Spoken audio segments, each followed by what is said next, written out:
Chapter 521, The Monster Association. Ethan's bloodlust was insatiable. Every monster he devoured not only quelled his hunger, but also fueled his strength and amplified the terror he inspired. As word spread, the creatures of the Monster Association realized they weren't simply facing a powerful foe. They were up against a beast who had surrendered entirely to his primal instincts. Desperate, they formed a haphazard pack and charged him in unison, hoping sheer numbers would overwhelm him. But Ethan moved like lightning, tearing through their ranks with shocking ease. Limbs and tormented shrieks scattered around him as he toyed with them, dismantling their bodies as casually as one might crush a twig. "Damn it, he's a monster too, and he's siding with humanity?" one of them bellowed in fury. Ethan's lips curled into a cold, humorless smile. He cared nothing for loyalties or causes. His only drive was to grow stronger, to ascend above all others. Any obstacle, man or monster, was merely prey standing between him and ultimate power. "Stick together," another monster shouted, voice cracking with fear and determination. "There's only one of him. If we unite, we can bring him down." Ethan gave a disdainful laugh. In a blur of motion, he sprang forward and eviscerated the nearest challengers before they even had a chance to scream. Their bodies crumpled to the ground in an instant, leaving nothing but silence in his wake. On the battlefield of shattered corpses and broken wills, one truth stood undeniable. No unified front could withstand the rampage of a monster who had become the very embodiment of destruction. Ethan's declaration rang out like a challenge. The monsters, rallied by his defiance, charged him again, but this time they fought as a unit. Some drew his attention head-on, while others swept in for side attacks. Yet their coordination counted for nothing. Ethan flowed between their strikes with uncanny grace, then struck back in a blur of motion, tearing them apart one by one. Limbs flew, bodies crumpled, and all before they had a chance to register what hit them. He sheathed his blade and flexed, muscles rippling. "Not enough challengers," he muttered. A surge of power thrummed through him. Each blow he'd thrown, each monster he'd felled, seemed to unlock new reserves of strength. His body had never felt more alive, more hungry for a worthy fight. At last he arrived at the looming headquarters of the Monster Association. Inside, Phoenix Man, who'd been tracking Ethan's progress, received a report that stopped him cold. Ethan's growth had been so rapid, so abnormal, that the very foundations of the association seemed at risk.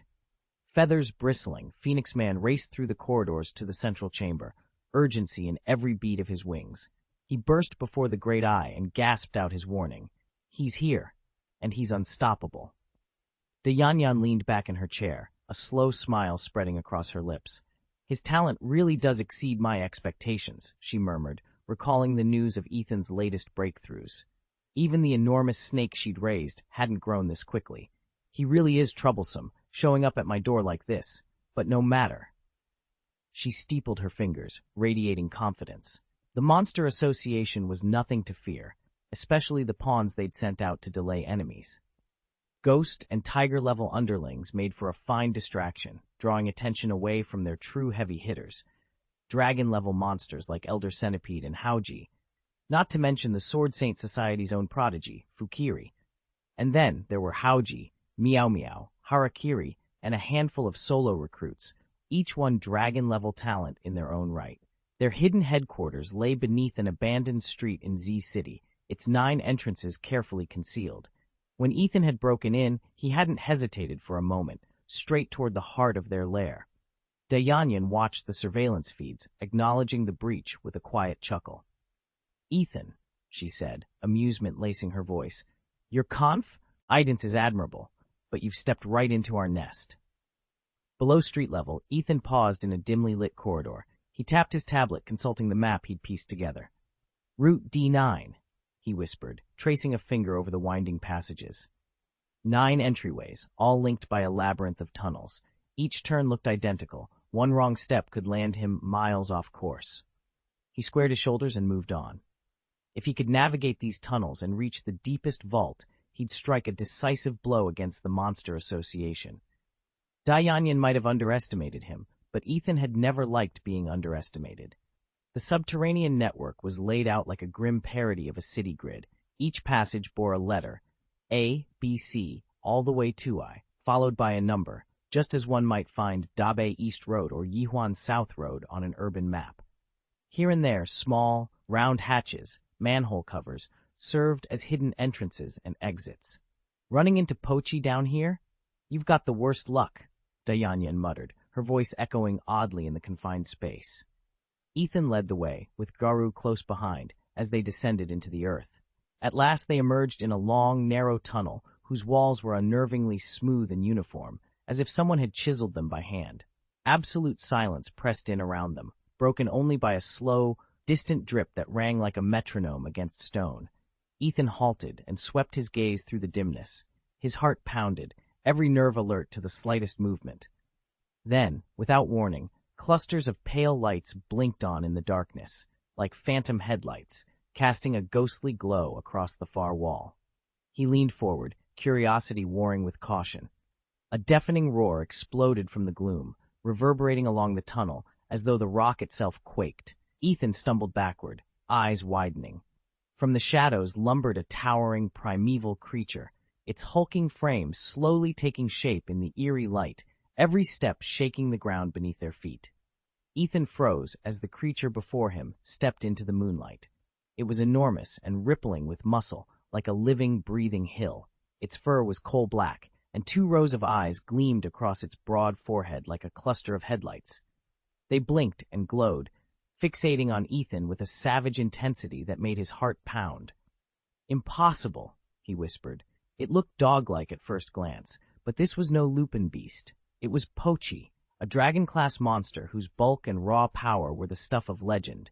Ethan felt the air around him constrict, as if the beast's mere presence crushed the breath from his lungs.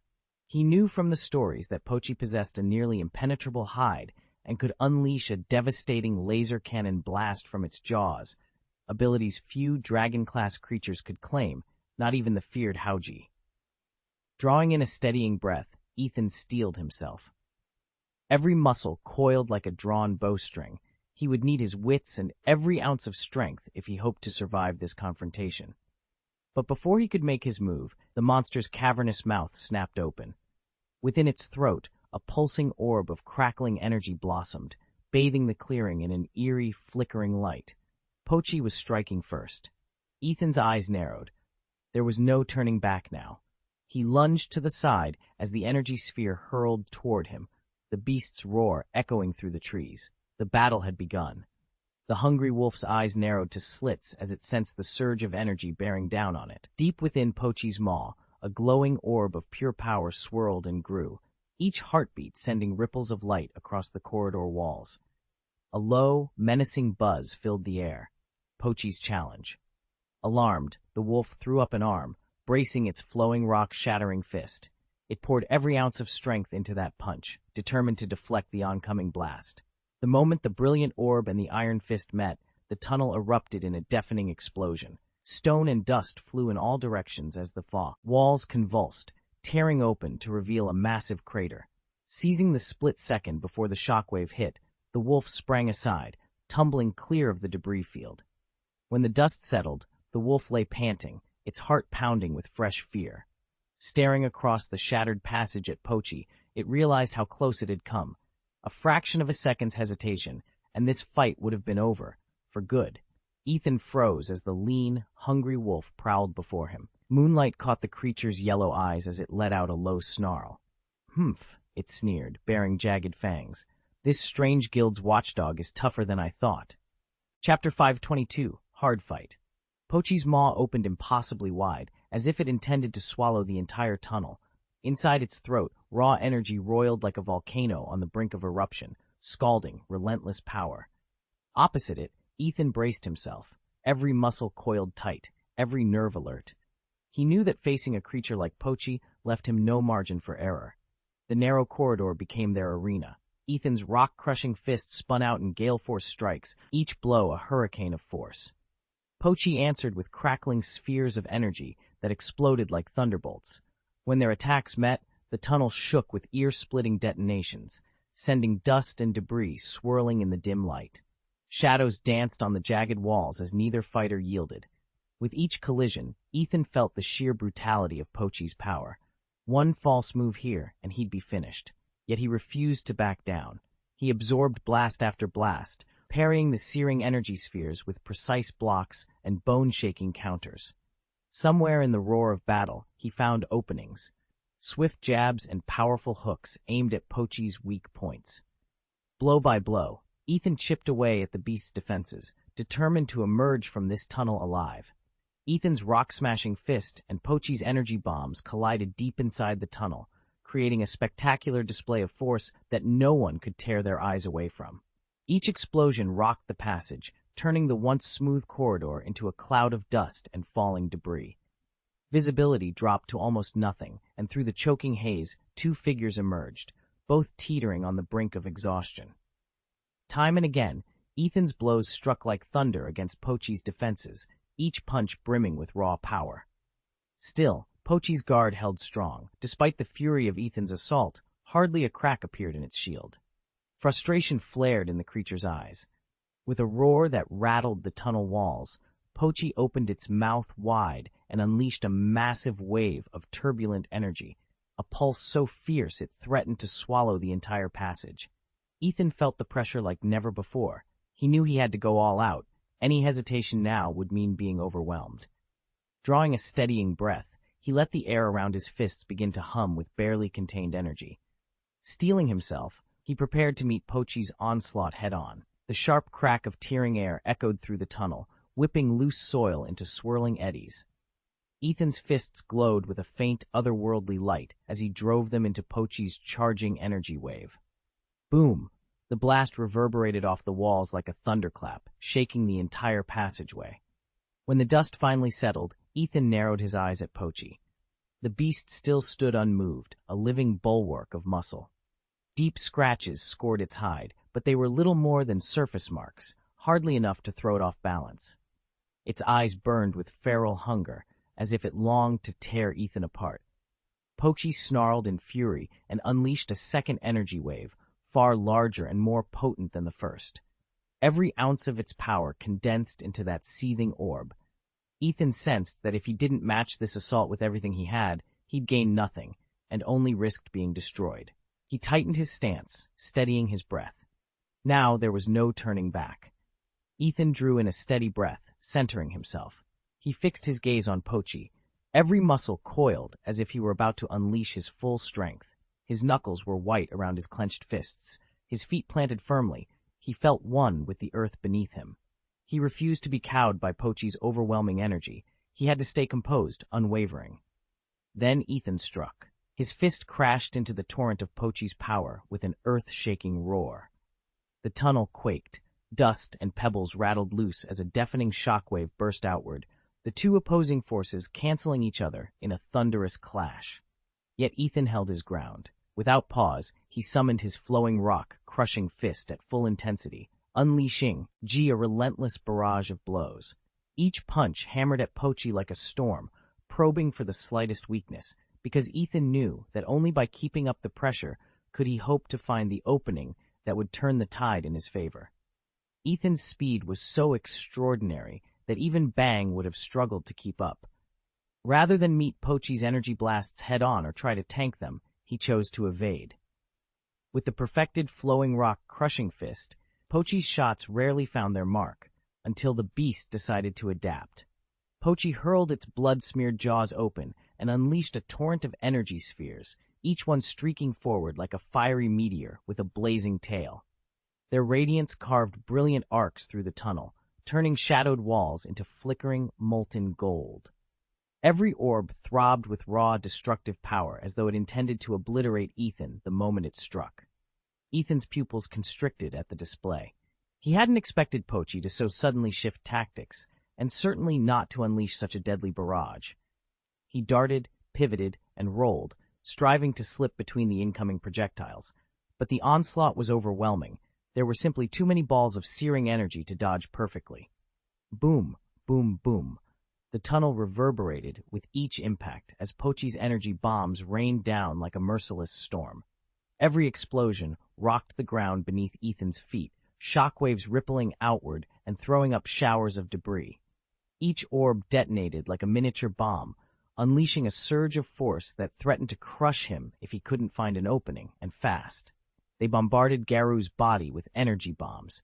Each detonation shook the tunnel with a thunderous roar and a blinding flash, igniting the air into a roiling inferno. Trapped in the heart of the blasts, Garu felt relentless waves of molten heat licking his skin as though his flesh were burning away. Whenever an energy bomb struck him, agony ripped through his body and forced a scream from his throat. The shockwaves and searing flames charred everything they touched, his clothes, his skin, even the muscles beneath, swiftly turning them to ash. The force of the explosions hurled him against the tunnel wall with bone-shuddering impact. He crumpled to the ground, coughing violently as blood dribbled from the corner of his mouth. But even in that dire moment, the hungry wolf in him refused to die. He spat out more blood, squared his shoulders against the heat, and prepared to rise again. Chapter 523, The Real Monster. Ethan's whole body felt as though it were on fire, each inch of skin seared by an invisible blaze. Still, despite the inferno of pain, his eyes burned with resolve. There was no time to give in. He had to rise and keep fighting. Summoning every scrap of willpower, he forced himself to his feet. A series of sharp, popping cracks, like beans bursting, rippled through his limbs as something inside him began to shift. Energy welled up from his core, surging along his veins. Then, from the torn flesh and gaping wounds, a strange, pitch-black substance oozed out, spreading over him in a living tide. It wasn't just blood or sweat. It was a wild concoction of his own fluids, blood, hair fragments, slivers of skin, even threads of his shredded clothing, mutating under the immense pressure of his injuries. As these elements fused, they formed a tough obsidian armor that crept over his body, as if intent on swallowing him whole. A fresh wave of agony tore through him, deeper and more brutal than before, as if his muscles and bones were being ripped apart from the inside. Yet within that crucible of pain, a new force was awakening, raw, untamed power that bent the black substance to his will. Ethan clenched his teeth, fighting the fire coursing through every fiber of his being. He could feel the change spreading, strengthening him even as it tormented him. The world around him blurred, but one fact remained clear. Whatever he was becoming, he refused to be defeated. The battle was far from over, and he would prove himself the true monster. Ethan's body convulsed uncontrollably as a viscous black substance crept over his skin. He felt himself stretching, his frame growing taller, his muscles knotting into sinewy ridges, and an ominous, almost regal presence began to radiate from him. His eyes flared crimson, as if lit from within by fire, and his hair stiffened into sharp, horn-like points. A surge of panic rose in Ethan's chest. What is happening to me? There was no time to answer the question. A violent wave of power erupted inside him, as if countless tendrils of energy were probing every fiber of his being. His muscles bulged with raw strength, his bones hardened to an unbreakable steel, and in moments he'd become a towering creature of shadowy matter, both terrifying and majestic. Ethan drew in a ragged breath, then let out a guttural roar that seemed to come from the depths of the abyss. His voice had dropped several octaves, rough and thunderous. "I'm Ethan. I've returned." With that primal cry, he lunged straight for Pochi. Ethan's speed and strength exploded to new heights. Every punch and kick tore through the air with deafening sonic booms. Pochi struck back, unleashing another downpour of energy bombs, boom, boom, boom, as if summoning a violent thunderstorm. But this time, the blasts did nothing to slow Ethan. The fiery projectiles slammed into his inky black carapace and shattered harmlessly against an unseen shield. In an instant, Ethan surged forward, a streak of ebony lightning racing down the tunnel. He whipped out fists and heels in a brutal, unrelenting barrage, each blow carrying enough force to shatter mountains. Pochi staggered under the onslaught, body trembling as though it would collapse under the next hit. What lay fallen beneath was not the real Ethan, but the crude shell born of stolen dragon-level tissue and corrupt energy. As Pochi had blasted that facade away, Ethan's true self rose in its place, willed into being by sheer determination and a ravenous obsession. In that moment of awakening, he transcended all prior limits and tapped into the raw power of genuine monsterization. Ethan stood there now, not as a half-formed experiment, but as a true monster, reborn. A hulking, black-skinned alien with curved bull horns loomed before them. "Thanks for your help back there," Guru said with a crooked smile. "Have a seat." Ethan stepped aside, curiosity flickering in his eyes as Garu turned his full attention to the smaller monster, Pochi. In an instant, Garu's fist rocketed forward, crushing down on Pochi's skull with brutal precision. The sickening crack of bone echoed as blood spurted from the wound. Pochi howled in agony. Once, Guru had relied on the slow charge of his flowing rock-crushing fist, but now he unleashed its entire power in a single strike. His veins pulsed with crimson energy, the dragon-level shell he had worn long since shattered. In that moment, Guru truly became Monster Guru, a being whose strength dwarfed Pochi's and even challenged the famed super alloy Blackluster. Word on the street was that he'd ascended beyond Dragon Above, perhaps even reached Dragon Peak. Howl! Pochi's agonized scream carried across the battlefield, catching the attention of Big Eye, who hovered atop a ruined spire. The monstrous Cyclops stared down in disbelief. "Is that Pochi?" he whispered. He had never heard his underling wail like this. Never imagined Pochi could be reduced to such a broken, bleeding heap beneath Monster Garu's fist. Is Garu really that powerful? Big Eye narrowed its gaze, sensing the ground quake as Garu and Pochi's clash tore through the battlefield above. At first, it had assumed Garu was on the back foot, but the tremors told a different story. Now it was Pochi who faltered under Garu's relentless assault. "I've underestimated you, Garu," Big Eye admitted. "I never imagined you could reach this level entirely on your own." Its original plan had been to exploit Garu's death instinct, forcing him to shatter his limits and, if fortune favored them, surpass even Monster King Orochi. Yet here he was, already strong enough to outmatch all known dragon-tier monsters. Should he truly stand above Pochi, he would be Orochi's equal. Unaware that Black Sperm possessed a secret trump card rivaling the Monster King, Big Eye nonetheless understood the hierarchy within the Monster Association intimately and knew none of the dragon-class threats measured up to Orochi. "This complicates matters," it murmured. "Bring him to me directly." With war against the Hero Association imminent, the Monster Association could ill afford heavy losses. Every move, every sacrifice had to guarantee victory. Big Eye steeled itself for the next confrontation. Time was running out. Big Eyes wasted no time. Its huge, lidless eyes glowed as it unleashed a blast of telekinetic force, intent on pinning Ethan in place. Ethan barely twitched. "What the?" he groaned, feeling an invisible weight press mercilessly against his limbs. "That's heavy." To Big Eye's astonishment, the grip only seemed to tighten. Despite pouring every ounce of its newfound power into the psychic seal, it couldn't even sway Ethan by a hair's breadth. In the original timeline, such a move would have frozen Ethan instantly, but this Ethan was on an entirely different level. After all, monsters at dragon rank, and especially those approaching Dragon Peak, were so rare and so fearsome that without heroes like Blast and Tornado, they could have overrun the entire Hero Association. Before Big Eyes could gather its wits to strike again, Ethan's keen eyes flicked downward. He hunched slightly, staring at the ground beneath them. "Something's moving down there," he murmured, and then he saw it.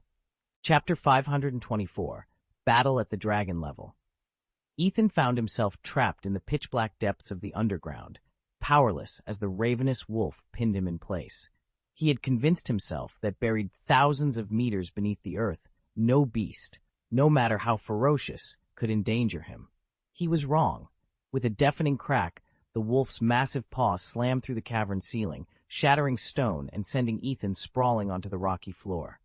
The sheer force was unimaginable.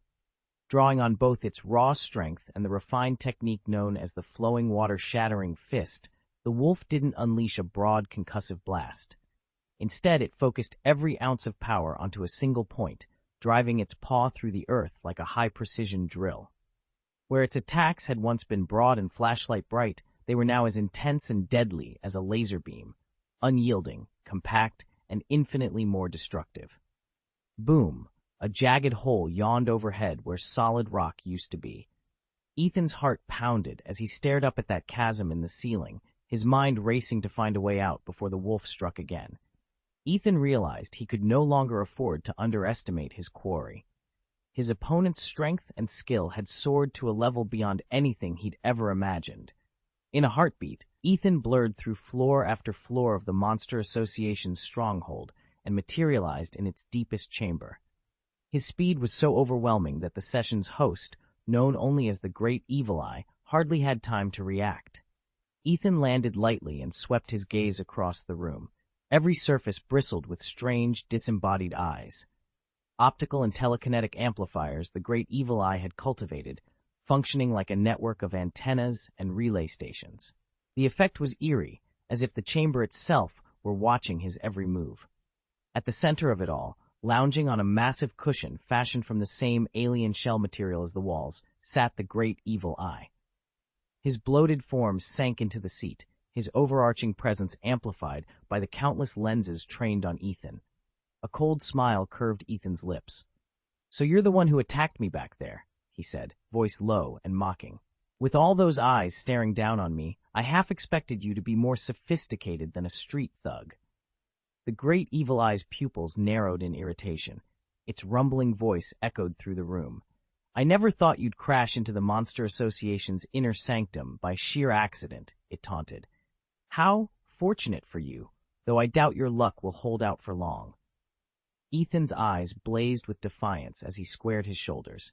"Beat me? As soon as I take you down, this worthless freak association will collapse on its own." He let his aura swell, a fierce, wolf-hungry energy that made the very air tremble.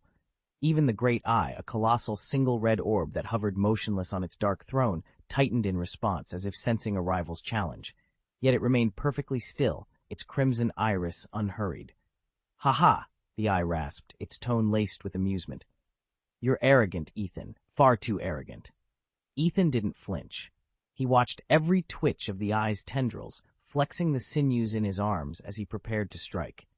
He had no illusions about his opponent's power. After all, the watchdog it had just unleashed had come devastatingly close to overwhelming him.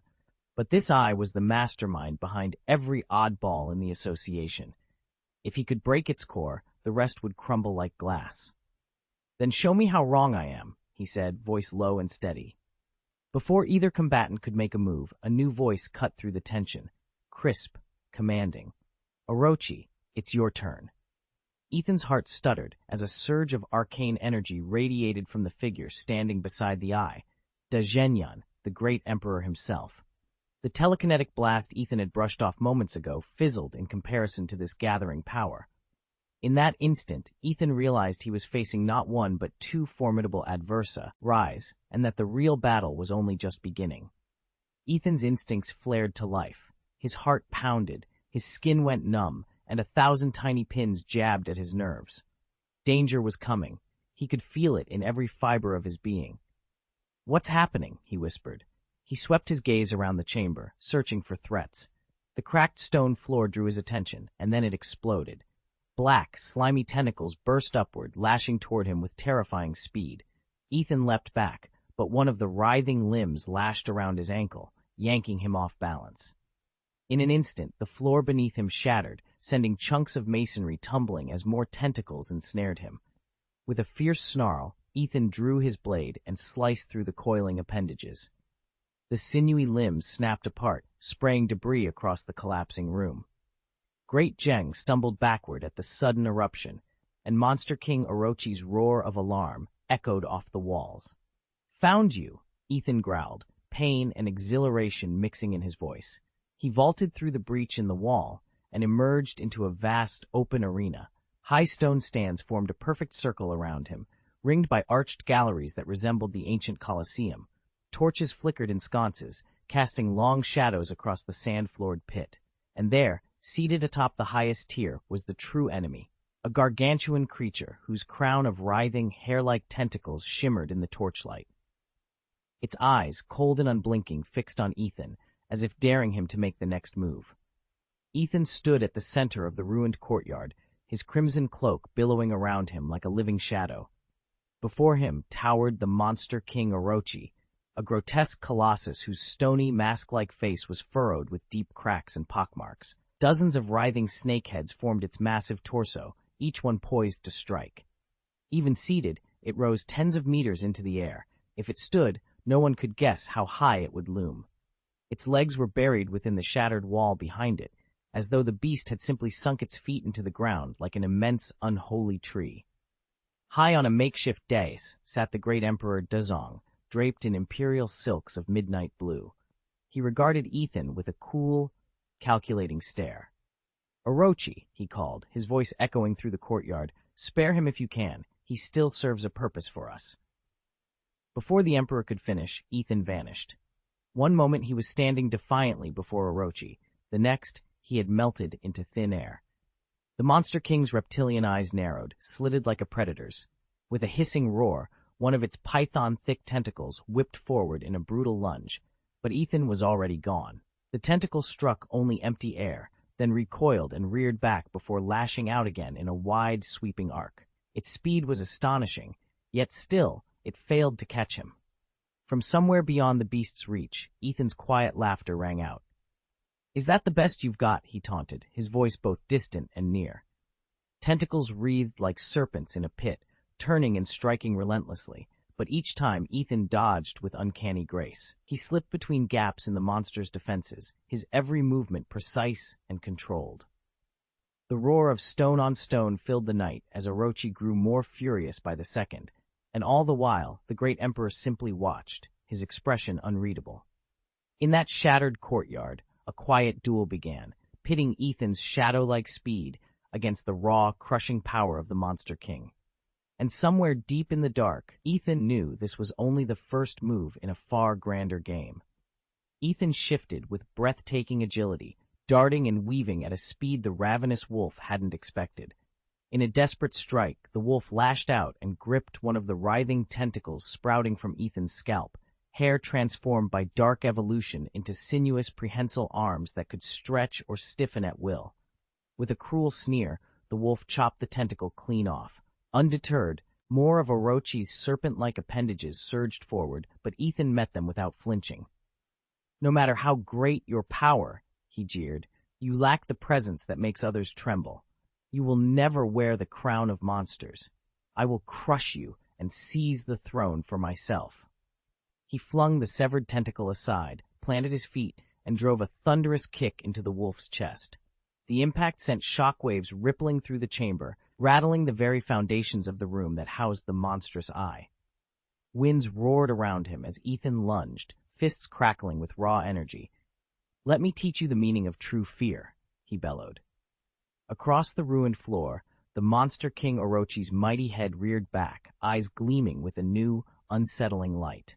Thanks to his supernatural learning ability, the Monster King Orochi instantly mastered Garu's signature move, the flowing rock-crushing fist, a technique Garu himself had invented. Garu's eyes went wide as Orochi crossed his arms and slipped effortlessly into that all-too-familiar stance. "Impossible," he whispered. Before Garu could recover, Orochi struck, slamming him backward with the very blow Garu had perfected. Yet somehow Garu's mastery over his own monstrous power had grown enormously. As Orochi's attack tore through the air, Garu diffused nearly 90% of the impact into the surrounding atmosphere, leaving himself almost unscathed. Now, two dragon-level monsters faced off, each at the peak of their strength, each with a distinct advantage. When Orochi realized Garu had shrugged off his assault, he roared in fury and unleashed every ounce of his power. The battlefield trembled beneath the clash of titans. Chapter 525, Feeding on Strange People.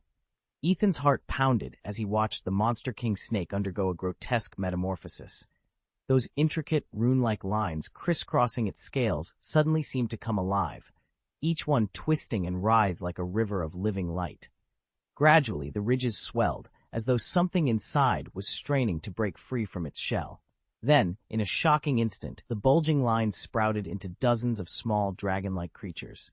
Jiao, but unlike any dragons he had ever seen. Each possessed tiny forelimbs and a sinuous pythonine body. Though diminutive next to the great serpent, every single Jiao radiated an overwhelming aura, as if it were a sovereign monarch bound by some sorcerous will to the snake's hide. Without warning, all the Jiao flared their jaws open. Streams of blinding, crackling light erupted in synchrony, fusing into raging beams of energy that traced dazzling arcs through the air. They seemed poised to rend the very sky itself apart. At this moment, Monster King Orochi's massive form was bathed in searing beams of light, as if a slumbering volcano had finally awakened, ready to unleash cataclysmic destruction upon the world. Guru's pupils contracted in alarm. He hadn't expected Orochi to undergo such an overwhelming transformation. Still, having clashed with Pochi before, he recognized the signs, and he knew his own power had grown considerably since then. Boom! Boom! Boom! Blinding shafts of light, like colossal searchlights, slammed into Guru and the surrounding battlefield. Wherever they struck, earth, rock, or air, their annihilating energy detonated in explosions so fierce their glare rivaled the noonday sun. Each impact sent shockwaves roaring outward, shattering everything it touched into splinters. Waves of intense heat and radiation followed, scorching the ground and threatening to incinerate any living creature caught in their path. The very air trembled under the force, and for a moment it seemed as if the world itself would be consumed by Orochi's incandescent fury. Ethan braced himself as the light cannon detonated. In an annihilation blast, energy pours out chiefly as high-energy photons, gamma rays, that can rip through thick barriers and inflict lethal radiation damage on anything caught in their path.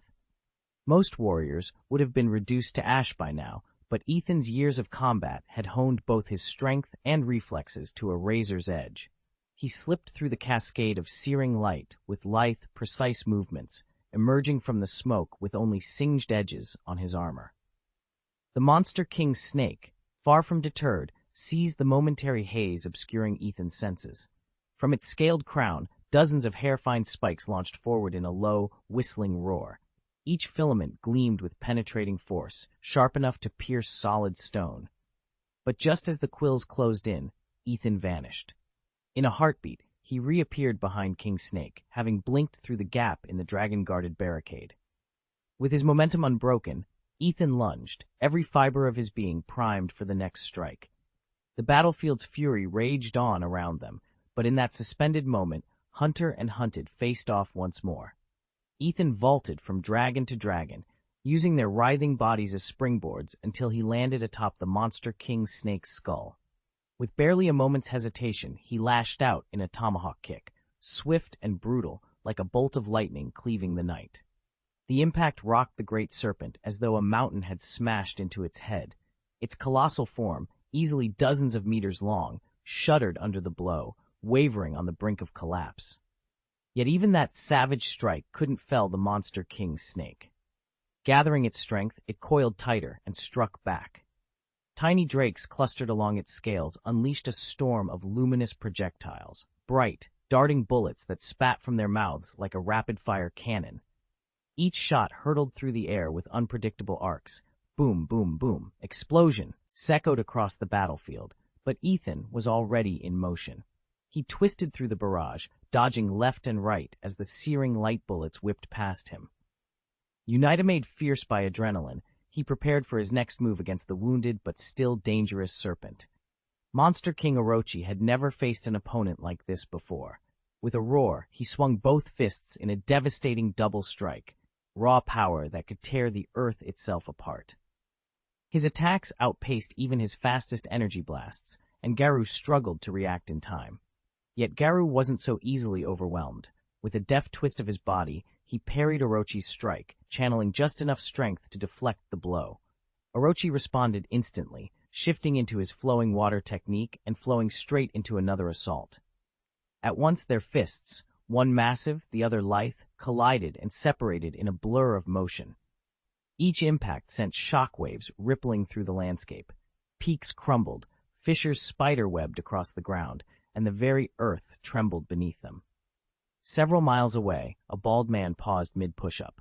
The floorboards shook. "An earthquake?" he murmured, wiping sweat from his brow. "Hope this doesn't wreck my house." It wouldn't do to lose his roof before he found his next challenge. Curious, he decided to investigate. Back on the devastated battlefield, the titanic clash between Monster King Orochi and Guru had already reached its turning point. Ethan squared off against Monster King Orochi, and though Orochi had poured every ounce of his power into the fight, the outcome was already sealed. Still, the giant refused to accept defeat. He'd teetered on the brink of death so many times that he'd shattered his own limiter and recovered stronger than ever. How could a mere human match his strength? With a roar, Ethan unleashed his signature technique, flowing water 100 fission fist. Hundreds of blows rained down like twisting drills, each strike driving into Orochi's flesh. In an instant, the colossal form of the Monster King cracked and exploded into fragments. His towering bulk shattered so completely that the only thing left intact was his mask, which tumbled at Ethan's feet. Silence fell over the battlefield. Dayan, Orochi's lieutenant, stared in disbelief. He had never imagined Ethan could topple the Monster King. Ethan bent down, tore a jagged chunk of flesh from the ruined body, and thrust it into his mouth. Where his lips had been, the flesh split open into a macabre, root-like maw. He chewed with an almost casual satisfaction. Dayan's face drained of color. Ethan straightened, wiped the corner of his mouth, and called out, "Your move, Dayan." All monster cells are harvested from the Monster King Orochi and then mass-produced. Although Geru has actually become a monster himself, and no other monster has ever ingested these cells, every test so far has involved human subjects. In truth, no one knows what would happen if a true monster consumed monster cells. Geru spat onto the ground. Having fed on monsters before, he'd expected the Orochi-derived cells to taste divine, but instead, they were unbearably foul. Chapter 526, Famished, Truly a Hungry Wolf. A low rumble shook the shattered courtyard as Orochi, the colossal serpent, coiled its massive form into striking position. "Orochi!" someone cried out, half warning, half challenge. Ethan, known among allies and foes alike as the ravenous wolf, met the snake's blazing eyes without flinching. He let out a slow, predatory grin. "Your turn's up, Snake," he snarled. With a fluid leap, Ethan tore into Orochi's flank. In moments, the great beast lay in ruins, scales and sinew strewn across the rubble. Dazongyan watched, her pulse racing. She'd heard the legends of this fight, of Orochi's terrifying power, yet nothing had prepared her for the speed and savagery with which the wolf tore the serpent apart. And yet, relief was premature. Zongyan's expert eye caught the telltale glow beneath the carcass, the heart. Even as the rest of the snake lay motionless, its beating core, an amorphous, pulsating mass, throbbed with dark hunger. Tendrils of living flesh slithered out, absorbing the remains of columns, stone steps, and fallen warriors alike, growing larger and stronger by the second. "It's not over," Zongyan warned, stepping forward. Ethan bared his teeth, fur bristling. "Let it try." His voice was a low growl, resonating with fierce confidence. This wolf has been starving for far too long. Deep beneath their feet, 1,500 meters down, the real mastermind stirred. Sykes, the pale girl with wavy black hair and thick-rimmed glasses, felt the pulse of her heart puppet through the ley lines of the earth. Above them, the great eye swirled ominously, casting an unblinking gaze over the carnage.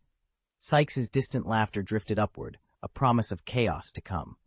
But on that broken battleground, Ethan the ravenous wolf stood unbowed and unafraid, ready to feast on every challenge that dared cross his path.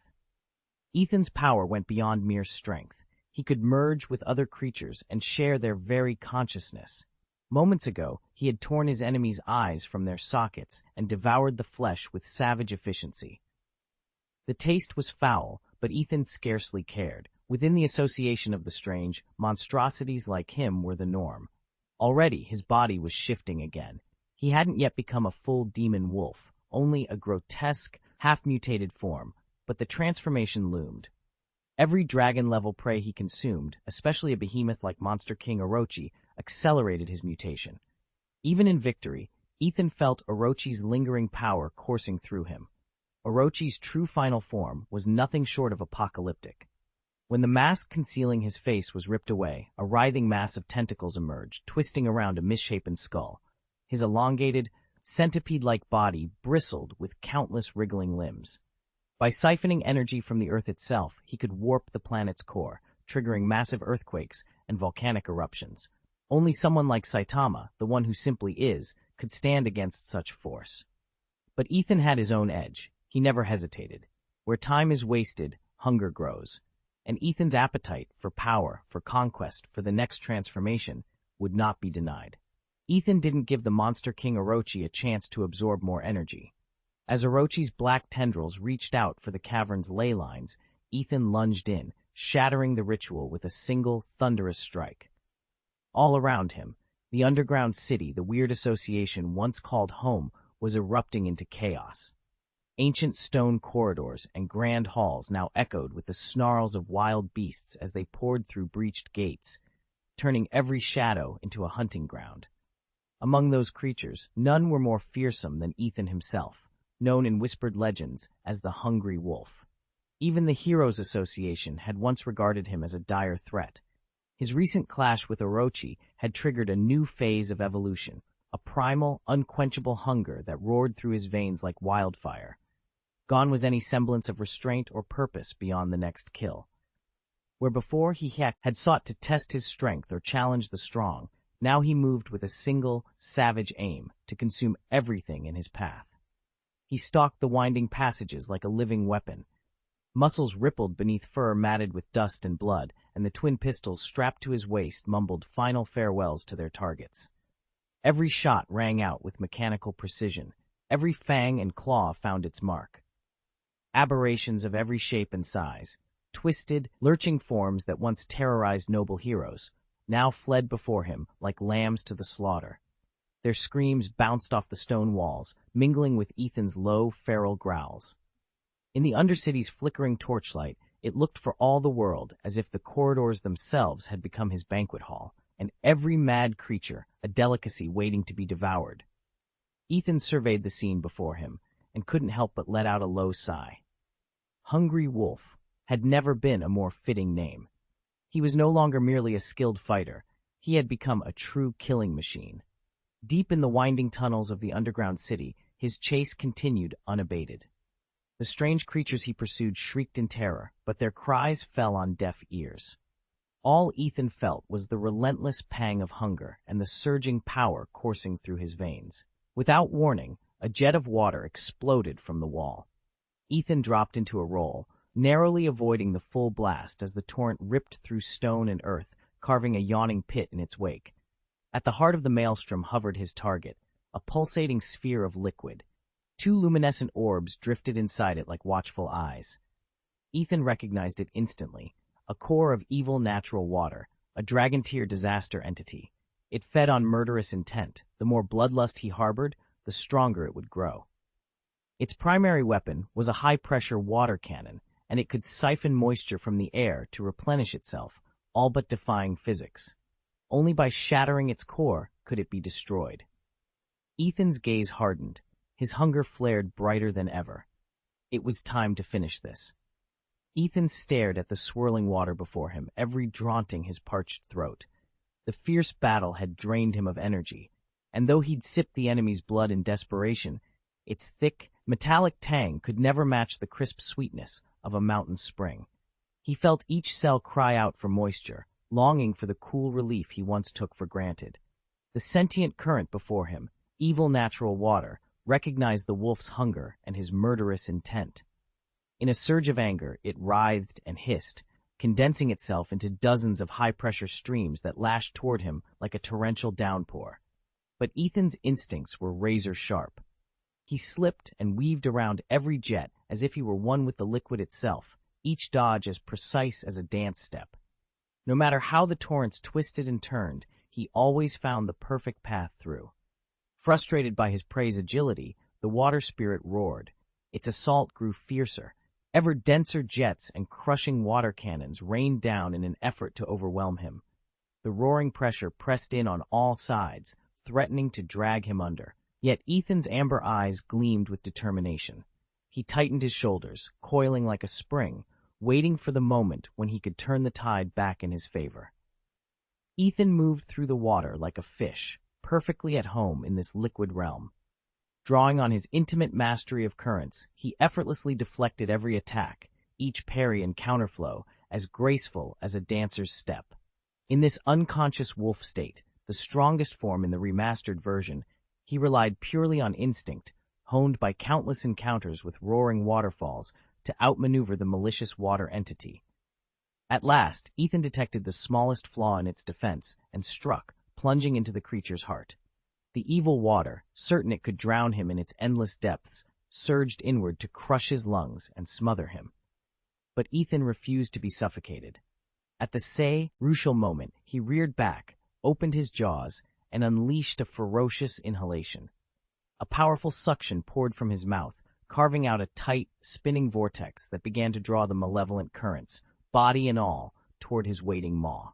A swirling vortex ripped through the surrounding waters, drawing in the tainted currents and sapping their corrupt power. Gradually, the evil natural water began to weaken. The wolf let out a low, rumbling growl, and as if compelled by an unseen force, the corrupted fluid surged toward its open jaws. It was a surreal sight, a living creature hungrily devouring a glowing orb of water. Chapter 527. The Monster Association Devoured. Ethan's wolfish instincts surged as the tainted natural waters rushed toward him. With every gulp, he drew the corrupt liquid into his ravenous maw, feeling his strength swell. It was as though his body had become a vast reservoir, endlessly absorbing both water and the dark energy poisoning it. His throat stretched like a bottomless cavern, swallowing torrents that seemed irresistibly pulled by an unseen force. Each swallow triggered a remarkable transformation. Ethan's fur grew smoother and more lustrous, as if freshly misted with dew, and his muscles tightened, brimming with newfound power. His eyes glowed brighter, alight with uncontainable vitality.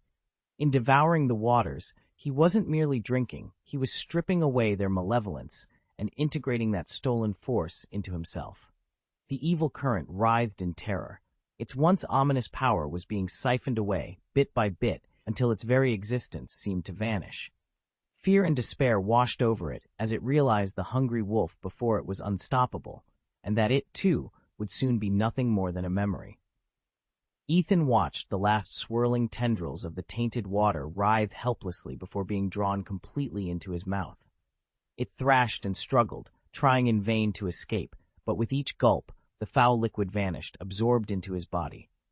As the final drop disappeared, Ethan felt a surge of power coursing through him. Deep inside, the water's elemental energy ignited, transforming into a potent force. Waves of vitality radiated outward from his core, nourishing his muscles, bones, and organs. A low hum of newfound strength filled his chest.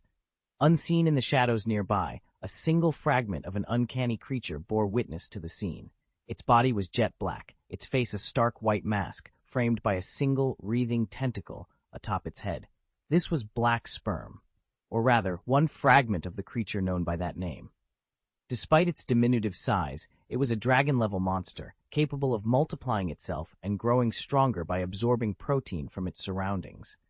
With a slow, deliberate motion, the fragment began to divide, splitting into multiple copies of itself. Each duplicate pulsed with the same eerie energy, ready to converge in a ruthless fusion by elimination ritual. When they recombined, they would form a single, far more powerful entity, one even mightier than before. As Ethan flexed his revitalized limbs, the little eyes of Black Sperm's fragments gleamed with anticipation. A new contest of power was about to begin, and neither combatant would back down. Ethan had always been convinced that Black Sperm, of all the Monster Association's troops, was the one most likely to surpass even Boros or Geru. Unlike ordinary fighters, his power grew in direct proportion to the number of cells he merged. Tens of trillions of Black Sperm clones could, in theory, overwhelm the bull-horned Geru with ease. After all, the incomplete Hell Tornado had been utterly destroyed, clear proof that even a half-formed Black Sperm wielded true dragon-level might. "You're wasting your potential," Ethan thought. "If I were in your place, I'd absorb every scrap of protein I could find, fusing until I reached 1 trillion cells. 1 trillion combined units has to be dragon class. The golden sperm at 10 trillion cells is already ranked as a dragon, so 100 times that should put you well above dragon level, among the very strongest monsters that don't yet wear the dragon title." Black Sperm seethed at the invisible taunts in his mind. Who was this arrogant human, and why did the all-seeing Big Eyes allow him to speak so freely? Before he could formulate a retort, Big Eyes' booming voice crackled through their telepathic link. "A powerful enemy has infiltrated the Monster Association." Big Eyes' voice boomed across their association's command hall. "Dragon-level and demon-level monsters, advance at once, surround and suppress him before he can do any more damage." She knew all too well. Ethan, the feared Garu, had already slain the corrupted water beast, and if he was allowed free rein, the whole association she'd worked so hard to build would collapse. She could not let that happen. Within moments, the cavernous chamber filled with hulking figures. Dragons with thick scales clanked into formation, horned demons cracked their knuckles in anticipation. Only black sperm hung back at the edge of the crowd, his countless protoplasmic eyes glinting with disinterest. He had no intention of rushing in blindly. Let the others rush forward, he would assess the situation first. A low murmur ran through the assembled monsters. They had never seen anyone so confident as this lone intruder. He hadn't even landed yet, and already he had shredded a high-ranking creature of evil water. Could he conceivably be a hero? How arrogant, growled Joro, her many eyes narrowing. To waltz in here like he owns the place.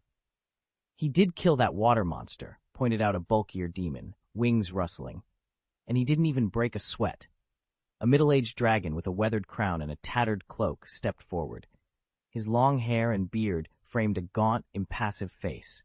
He was known among the ranks as the Wandering Emperor, once a homeless vagabond, now a dragon-level powerhouse. He studied the others, then raised a gauntleted hand. "If this is our enemy," he said coolly, "we should at least get a look at him before we throw ourselves at his feet." Big Eyes bristled at his hesitation. "We don't have time for courtesy. He's already killed one of ours. If he's a hero, then so be it. He's still in our territory now." Black Sperm drifted forward, all his protoplasmic tendrils curling with anticipation. "Let them fight," he murmured. "I'll join when I'm certain the outcome suits me." The Wandering Emperor's lips curved into a thin smile. "Suit yourself," he said, and signaled his winged soldiers to advance. Outside the vast chamber, the stomping of feet and the roar of dragons echoed through the tunnels like thunder rolling over a mountain. In the distance, Ethan's silhouette stood alone, his clothes ripped from the earlier battle, aura crackling around him. Whether hero or villain, he was undeniably powerful, and the Monster Association's greatest challenge yet. Chapter 8. Ethan had once been a regular office worker, but when he lost his job and fell behind on the rent, he found himself cast out onto the streets. One sleepless night, as he stared up at the indifferent stars, rage began to boil within him. Rage at the fickleness of human society, at the merciless world that had discarded him. In that moment of pure hatred, a voice whispered in his mind, "Embrace your true power." A radiant warmth suffused his body, and he became the chosen vessel of a force known only as the Light Power. Now on the outskirts of the ruined city, Ethan watched from the shadows as new threats emerged. A strange figure, a catman with mottled gray fur and slitted golden eyes, leaned casually against a crumbling brick wall. His tail twitched impatiently. "Invaders," the catman murmured. "Big Eye's summoning can't be an easy feat. He's pulled an army of monsters together to encircle and crush our side. I say, we stay well clear of this mess." Before they could withdraw, a deafening roar split the night air. The first to charge forward was Gums, a hulking dragon-level monster endowed with a cavernous maw and rows of jagged teeth, built for gobbling prey in one gulp. His intelligence was notoriously low. When Big Eye called, Gums simply lumbered toward the nearest target without hesitation. Behind him trudged Ugly President, another dragon-level behemoth. He was twisted and grotesque, yet oddly obsessed with collecting comic books. His strength was legendary, but so was his vanity. In tales of old, he'd been lured to his doom by a simple trick and dispatched in seconds. Tonight, however, he bellowed his war cry and charged headlong into the fray. A ghostly tide followed, dozens of spectral fiends, their hollow eyes glowing, their cold clam, my limbs reaching out to ensnare any who dared stand in their path. Their target stood alone in the wreckage of a torn-open marketplace. Garu, the so-called fanged martial artist, barely registered the onslaught. He simply shifted his stance and braced himself. The monsters hit him in force, but it was Garu who struck back. With an effortless twist, he plunged an arm into Gums's broad chest. Tendons snapped like brittle twigs, and organs squashed under his grip. Gums let out a spine-chilling howl before collapsing into a pulpy heap. Ugly President, momentarily stunned by his comrade's fate, raised his massive fists, but Garu was already there. A single, lightning-quick punch sent the brute flying into a shattered fountain. the water tinted red as he crumpled lifelessly to the ground. The ghosts fared no better. Garou whirled through them like a hurricane. One punch dissolved 40 specters, another blow scattered the rest like smoke in the wind. From the shadows, Wandering Emperor, a legendary warrior cloaked in tattered robes, watched with unbelieving eyes as Gum's hollowed-out body slumped in the dust.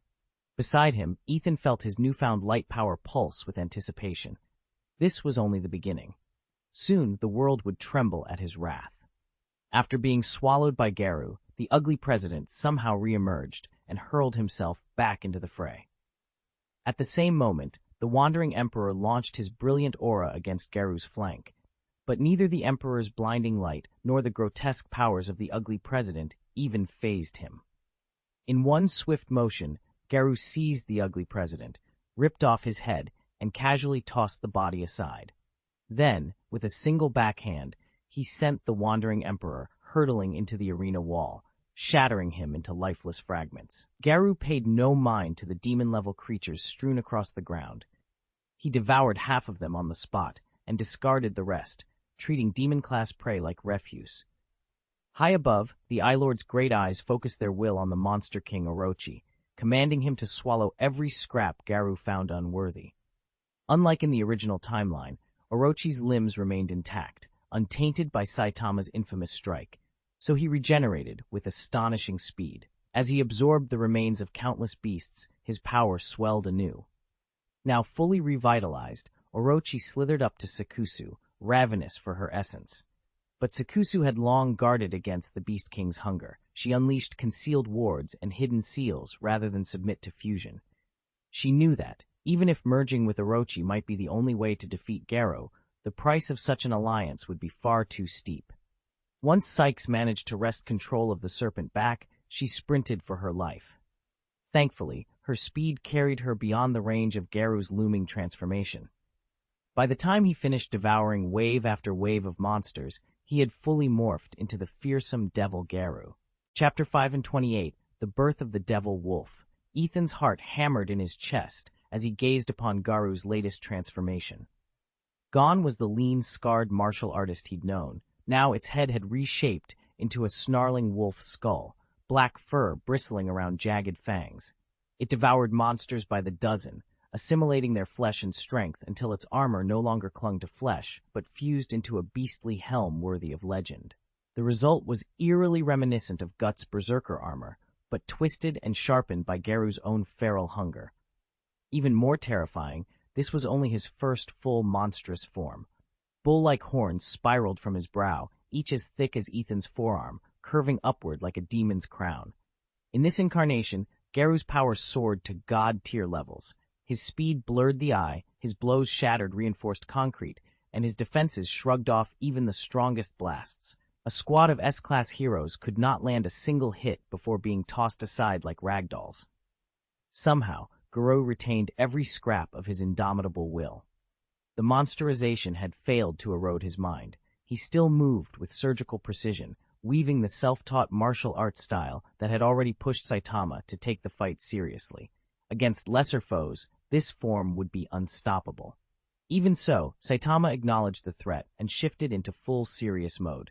When the two finally clashed, Saitama unleashed not one but two of his deadliest techniques.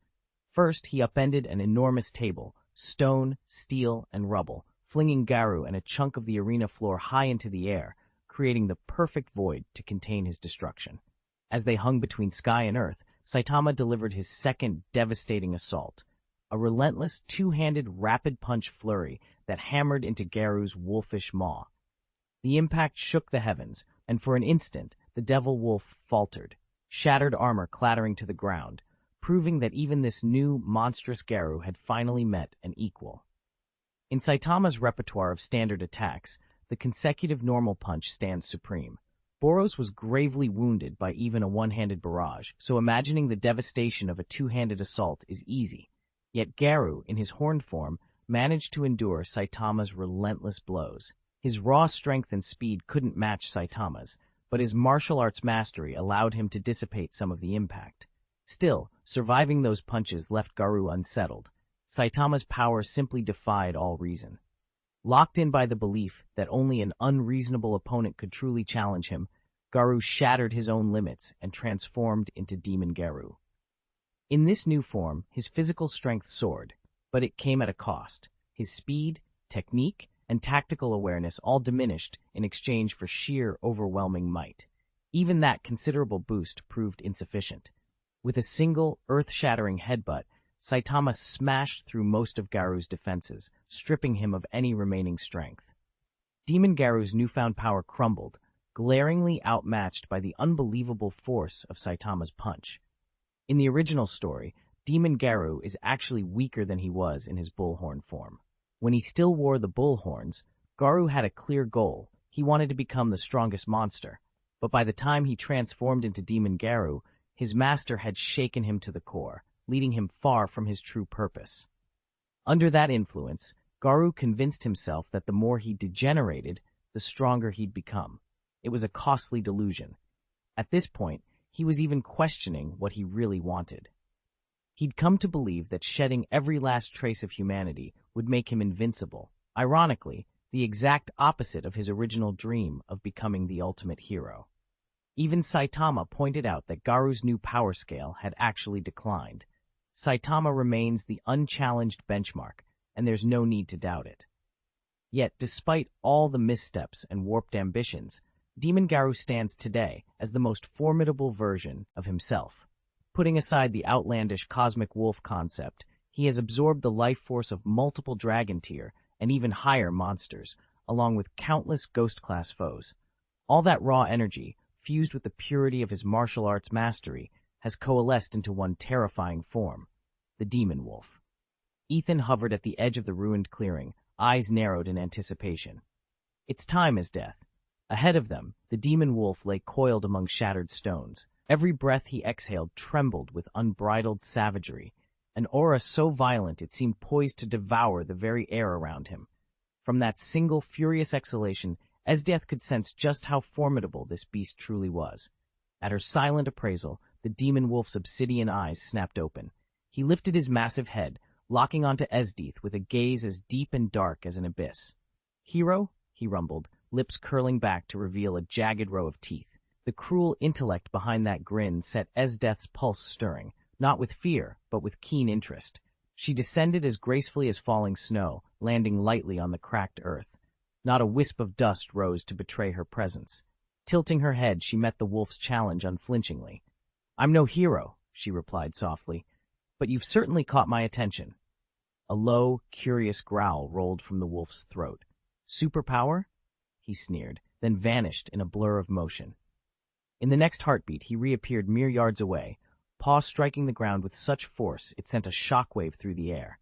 His fist cocked back like a thunderbolt, proof that this clash would be anything but ordinary.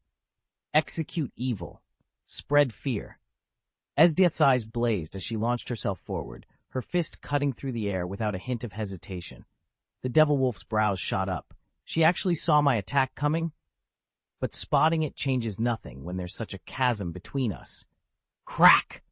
The moment their fists collided, a thunderous shockwave ripped through the battlefield.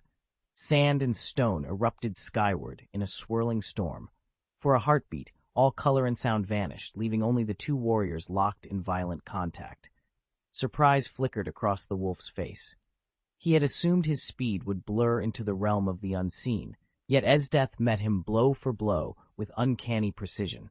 Her reflexes and the clarity with which she tracked his movements were undeniably impressive. Still, he reminded himself, raw power mattered more than quickness, and his own strength far outstripped hers. A small push, that was all it would take to obliterate this opponent, or so he thought. Then came the recoil. It wasn't merely the impact of her fist, it was a counterforce so fierce it rattled his entire arm, sending a jolt up his bones and knocking the confidence from his mind in a single stroke. Ethan's limbs trembled under the impact, his boots skidding across the stone floor as though a landslide had struck him. He stumbled back 2 steps before he could find his balance, but Esdeath remained perfectly still, unshaken by the blow. For a moment, Ethan's confidence wavered. He had assumed defeating this woman would be a mere formality. Now, Faced with her astonishing power, speed, and reflexes, he was forced to admit he had underestimated her. A predatory gleam lit his eyes as he licked his lips. "Interesting," he murmured. "Seems I'll have to show you my true strength." Esdeath's lips curved into a faint, confident smile. She drew in a steady breath, channeling her chi until her fists felt invincible, unyielding as forged steel. "Very well," she replied coolly. "Bring everything you have. Entertain me." The charged silence crackled around them as both fighters, one surging with feral anticipation, the other poised in serene control, prepared to unleash their full power. Chapter 529. Crushing Ethan's grin vanished in an instant, as if a sudden gust of ice had blown it away. His muscles trembled, the very air around him seeming to shudder in response. Then, in the blink of an eye, dozens of afterimages exploded outward like wild stallions released from their bridles. Each phantom was so vivid it felt almost tangible, frozen moments capturing every phase of his punch, from the wind-up to the follow-through. The force of those phantom strikes made the ground beneath them convulse like a spring-loaded trampoline, buckling and heaving violently. Gravel and debris sprang into the air in time with the tremors, as though they, too, were caught in the rhythm of the battle. Across from him, Esdeath stood perfectly still, her gaze fixed on empty space. Yet she perceived every flicker of Ethan's chi, every slight shift in his stance. Nothing escaped her scrutiny. Just as Ethan launched what should have been a decisive blow, Esdeath moved. Her fist shot forward like a flash of lightning, her knuckles a white-hot blur. It connected with Ethan's jaw in a single devastating impact. Stars burst behind his eyelids, and for a moment he couldn't even register the pain. His head snapped back, his limbs went limp. Then, with a roar of force, he was sent sprawling backward, his body flipping and slamming onto the ground as if struck by an unstoppable torrent. Garu was nothing if not a battle-hardened warrior. Instinctively, he adjusted his posture, slamming his palms into the rubble and using the rebound to execute a dazzling backflip that brought him steadily back to his feet. Then, driving his legs into the earth like the blade of an iron plow, he sank to his knees so forcefully that two deep furrows scored the ruined ground, like cracks threatening to rip the world in two. Just when everyone braced for an even more brutal follow-up, Garu's form blurred, popped upward like a soap bubble, and vanished without a trace. "Flowing rock crushing fist?" he announced the instant he reappeared at Esdeath's side. His hands sliced through the air along an inhuman arc, each strike delivered from an impossible angle, each blow charged with a force that seemed to warp space itself. Esdeath's brow lifted in a single flickering motion. She recognized the danger in his technique, but she had no intention of yielding. "Wolf Fang Wind Fist," she thundered. Clenching her hands into fists, she unleashed a torrent of blows so rapid they blurred to the eye. The Wolf Fang Wind Fist was one of the deadliest moves she'd mastered under the relentless tutelage of Number 18. And even as the air hummed with their clashing power, Esdeath felt the thrill of the fight surge through her veins, determined to prove, yet again, that she would never cower before any challenger. Android 18's database contained detailed profiles of countless fighters, including Yamcha's signature techniques, and when fused with the Whirlwind Iron Fist, those moves became even more formidable. High above the ground, Esdeath's relentless barrage of punches met Garu's flowing rock-crushing fist in a thunderous collision. In the blink of an eye, their positions shifted, then snapped back again. Boom, boom, boom. The battle escalated into a white-hot frenzy. Their attacks blurred into streaks of motion as speed and power climbed to dizzying heights. Every punch, every kick charged with lethal intent. From the crowd below, onlookers caught only brief glimpses of movement. The rest dissolved into a deafening symphony of impacts. Suddenly, Garu's form vanished, then reappeared behind Esdeath in a sinuous flicker, aiming a stealth strike at her back. But Esdeath had anticipated it. With the slightest of pivots, she slipped clear of the death blow. Exploiting his momentary overreach, she lashed out, driving a devastating punch into Garu's midsection. Ethan crashed to the ground with a groan, as if a giant hammer had struck him. Dust billowed around him, and he lay motionless for a moment before struggling to push himself upright. Across from him, Esdeath stood one hand on her hip, disappointment flickering in her icy eyes. "Is that really all you've got?" she asked, her tone cool and contemptuous. She had anticipated a far tougher opponent, yet the fight had ended almost before it began. Ethan's chest heaved as he fell into a measured rhythm of inhales and exhales. This was the special breathing technique he'd synthesized from his martial training, designed to fortify his endurance and channel his strength more efficiently. Now that he'd embraced his monstrous form, the method compensated for the body's usual limit on exertion. On the surface, he looked battered, but the deep bruises were few. His real power lay hidden beneath the blood and sweat. As the breathing deepened, Ethan's muscles coiled tighter under his skin, and thin plumes of smoke began to rise from his body, hissing like steam from a locomotive. The vapor swirled around him, creating a faint, misty aura that clung to the air. His eyes, once weary and unfocused, blazed with new intensity, as if he could now see through every trick and illusion. Breathing technique? Esdeath's voice betrayed no surprise. She recognized it instantly. "Very well," she said, a predatory smile curving her lips. "Show me what you can really do. Let me see how strong you really are." With that taunt, Esdeath struck first. In the blink of an eye, she vanished, only to reappear directly before Ethan. Her fist shot forward like a battering ram, its speed and force sufficient to level a mountain. To her surprise, Ethan didn't dodge.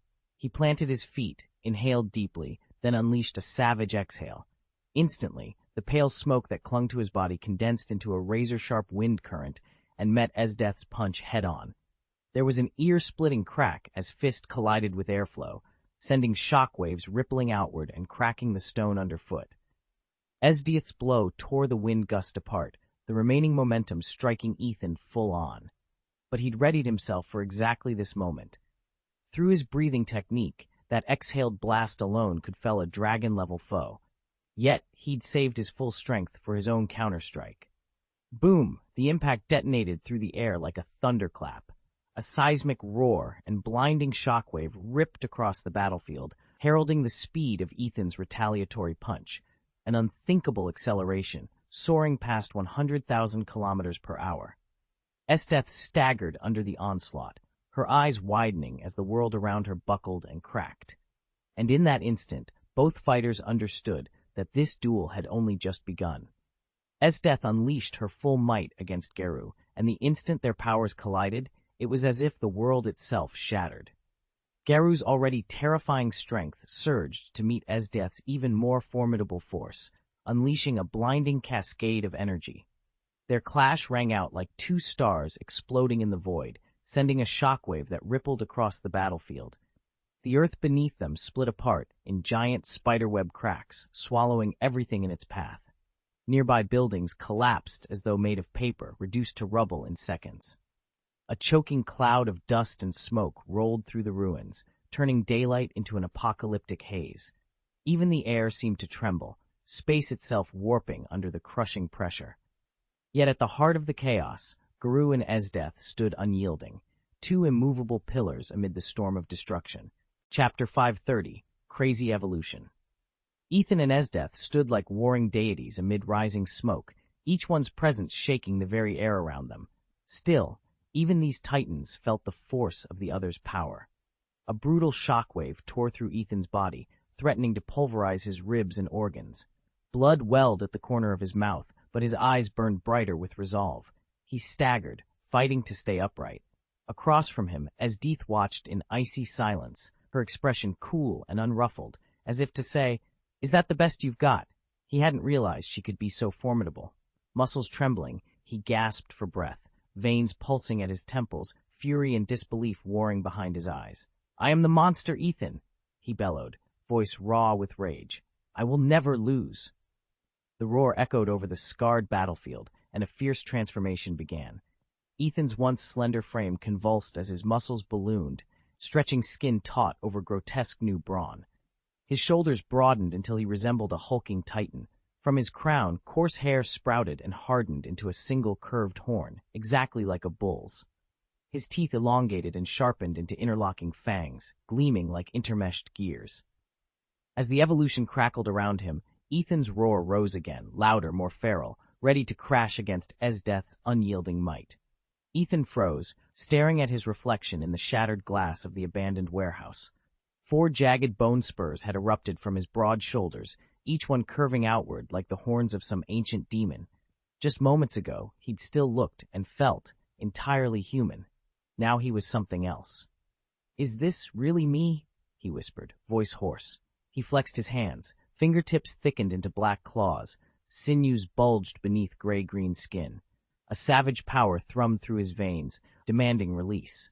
With every heartbeat, his muscles swelled, and the weight of the air around him grew heavier. His chest rose and fell faster, lungs craving more and more oxygen. An invisible field of force radiated outward, making the atmosphere crackle. The wind itself wailed, whipped by the raw energy erupting from his body. Everyone nearby, in fact anyone within 50 meters, was struck silent, hearts pounding at the sight and sound of Ethan's transformation. He could feel the last restraints on his strength splintering, finally giving way. And then he struck. His fist rocketed forward, propelled by the hurricane-force momentum of his newfound might. As it sliced through space, the air ignited in a streak of flame and light. Rusted girders and piles of concrete shattered under the impact, turning into drifting clouds of dust and ash. Where Ethan's blow connected with Esdeath's armored form, the ground flattened in a perfect crater. No grass would ever grow there again. In that instant, Ethan understood the terrible beauty of his power. It was limitless, unstoppable, and utterly inhuman. The sheer magnitude of Esdeath's power was enough to strike terror into any heart, as though she could obliterate everything in an instant. Yet even such devastation was, to the Ice Queen, little more than a minor annoyance. Their duel, Esdeath against Garu, had grown into a cataclysmic spectacle. Each collision of fists and feet sounded like thunder, and every impact sent shockwaves across the battlefield, weaving a dense aura of deathly intent. Although Garu's body had been reshaped and his strength doubled, he was still dwarfed by the might of the war goddess. When Esdeath struck, it was with the ferocity of a savage storm. Her punches carved through the air like crystalline blades, twisting and shredding the very atmosphere. Her footsteps pounded the earth as though summoning seismic rage, each step sending the ground quaking beneath her opponent. But Garu's spirit refused to break. A wild fire blazed in his eyes as he countered every blow with unrelenting ferocity. Like a cornered beast, he lunged at Esdeath again and again, roaring in defiance and desperate to crack her impenetrable defense with thunderous assault. Yet no matter how fierce his onslaught, the balance of power stayed firmly in Esdeath's favor, unshakable, inexorable, and cold as ice. Esdeath moved like an invincible myth, her speed and strength far beyond anything Ethan had ever imagined. Each time he struck, she met his blows with a cold, contemptuous smile and dispatched him with effortless grace. Yet Ethan refused to yield. He knew that surrender meant certain defeat. Gritting his teeth against the agony searing through his limbs, he forced himself to his feet and charged again. This time, his attacks came faster and harder than before, as though he were pouring every ounce of his soul into a single, desperate gambit against the goddess of war. Their collision shook the earth to its core. Stone and steel fractured, walls crumbled, and clouds of dust and smoke curled like ghosts across the ruined battlefield. In that hellish wasteland, Ethan's battered form remained upright, fueled by equal parts fury and despair. He would not let fate write his end. He would rise as a true god of war and overthrow Esdeath herself. Then, without warning, a savage force welled up from the abyss within him. It was as though his veins had become forges, remolding his flesh and bone with primeval power. This was no mere adrenaline rush. It was evolution in its rawest form, pushing him past every human limit. Heart-pounding, Ethan felt the surge of a new strength, and he braced himself to unleash it in one final, earth-shattering assault. Ethan's muscles bulged and released in a blur of motion, his very bones seeming to reforge themselves. Harder, sharper, more resilient than ever. A brilliant light flickered in his eyes, as though he could pierce through every illusion and see straight to the heart of life itself. His breath turned frigid, each exhale crystallizing the air around him. In that moment, he was no longer merely human. He had become a relentless, primal force of nature.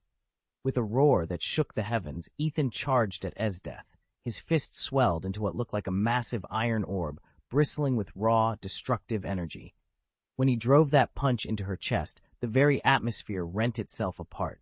A colossal vortex of force spiraled outward, consuming gravel, smoke, and shattered debris in its wake. The whirlwind grew at an impossible speed, its hunger insatiable. Everything in its path, rock fragments, dust, even the echoes of battle, was drawn into its swirling core, only to be expelled again in a ferocious burst. In seconds, the battlefield was engulfed by this roaring storm of power, a dazzling yet terrifying display of Ethan's unleashed might. Esdeath's eyes flashed in surprise as the ravenous energy storm bore down on her. Without hesitation, she brought her palms together and began drawing in power. A swirling cerulean orb formed between her hands, crackling with a mysterious force that seemed to command the very elements of heaven and earth. With a fierce battle cry, she thrust the orb forward. A blinding shaft of light tore through the sky and met the wolf's tempest head-on. The collision sent a thunderous shockwave rippling across the battlefield, shattering the air itself. Dust, rock, and smoke were blasted outward in every direction, filling the scene with chaos and flying debris. But even under that cataclysmic clash, Garou pressed on, his lupine form twisted by a savage, inhuman strength. Each strike he launched carried the weight of a world-destroying fury, as though he intended not merely to win the fight, but to lay waste to the entire planet. Chapter 531, Qigong Wave. Ethan erupted into motion, each strike unleashing a roaring storm of qi that tore across the battlefield like a rampaging titan. With every punch, whirlwinds of energy spiraled outward, ripping up earth and shattering stone. Dust and smoke billowed into the sky. Pebbles and splinters of rock rained down. He moved with the ferocity of a hungry wolf, unstoppable, relentless, his eyes blazing with a fierce intensity that spoke of unleashed rage and raw power. Every attack carried the force of a tempest, crushing whatever dared stand in his path. Yet Esdeath met his onslaught without hesitation. She darted through the air so swiftly that she became little more than a specter of after-images. With graceful, sweeping motions, she wove her own mysterious energies into each blow. Her strikes coalesced into a tight net of ice-cold force, designed to ensnare and overwhelm. Wherever she danced, frost blossomed on the ground, and the very air seemed to freeze in her wake. The two clashed again and again, their powers colliding with ear-splitting thunder.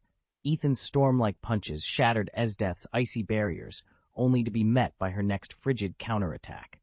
He countered her freezes with explosive bursts of qi. She answered his raw ferocity with razor-sharp precision. The ground between them buckled and cracked, and swirling debris became the only witness to their battle. As dust and wind swirled around them, Ethan felt his heartbeat quicken. He knew that with every pass, every exchange of energy, the outcome hung in the balance. Neither combatant showed any sign of tiring. The battlefield had become their crucible, and only one force could emerge victorious from this storm of power.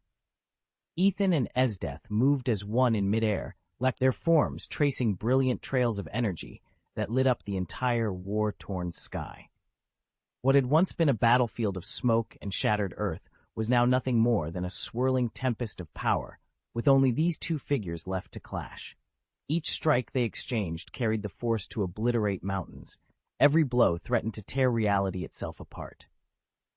Ethan, known to some as the Hungry Wolf for the feral intensity in his eyes, swooped around Esdeath, forcing her on the defensive. He searched her from tip to toe, seeking a fatal flaw, but she stood perfect and unbroken. "There's weakness everywhere, yet none to be found," he murmured, voice low and tense. "I need something beyond this, something even stronger." His determination blazed as fiercely as the energy storm around them. He would not yield. Still, with every passing second, doubt crept into his heart. How could he, a mere mortal, hope to overcome an opponent this overwhelmingly powerful? Yet he knew he had no choice but to find an answer, before the storm consumed them both. Ethan's lungs burned as he panted, sweat stinging his eyes. He ran through every martial art he had ever learned, strikes, throws, pressure points, every skill he'd painstakingly mastered. He visualized his training drills, the countless hours spent building muscle and honing speed. Yet no matter how hard he searched, he couldn't find a single technique that would put Esdeath down. He clenched his fists so tightly his nails bit into his palms. Something stronger, something utterly beyond him. What was it? He didn't know. A wave of helplessness crashed over him, dragging his heart into dark, uncharted depths. "What do I need to defeat her?" he whispered, voice cracking. Despair filled his chest until he could barely breathe. Then frustration snapped inside him like a broken bone. "Martial arts? Speed? Strength? Experience?" he roared, voice echoing off shattered walls.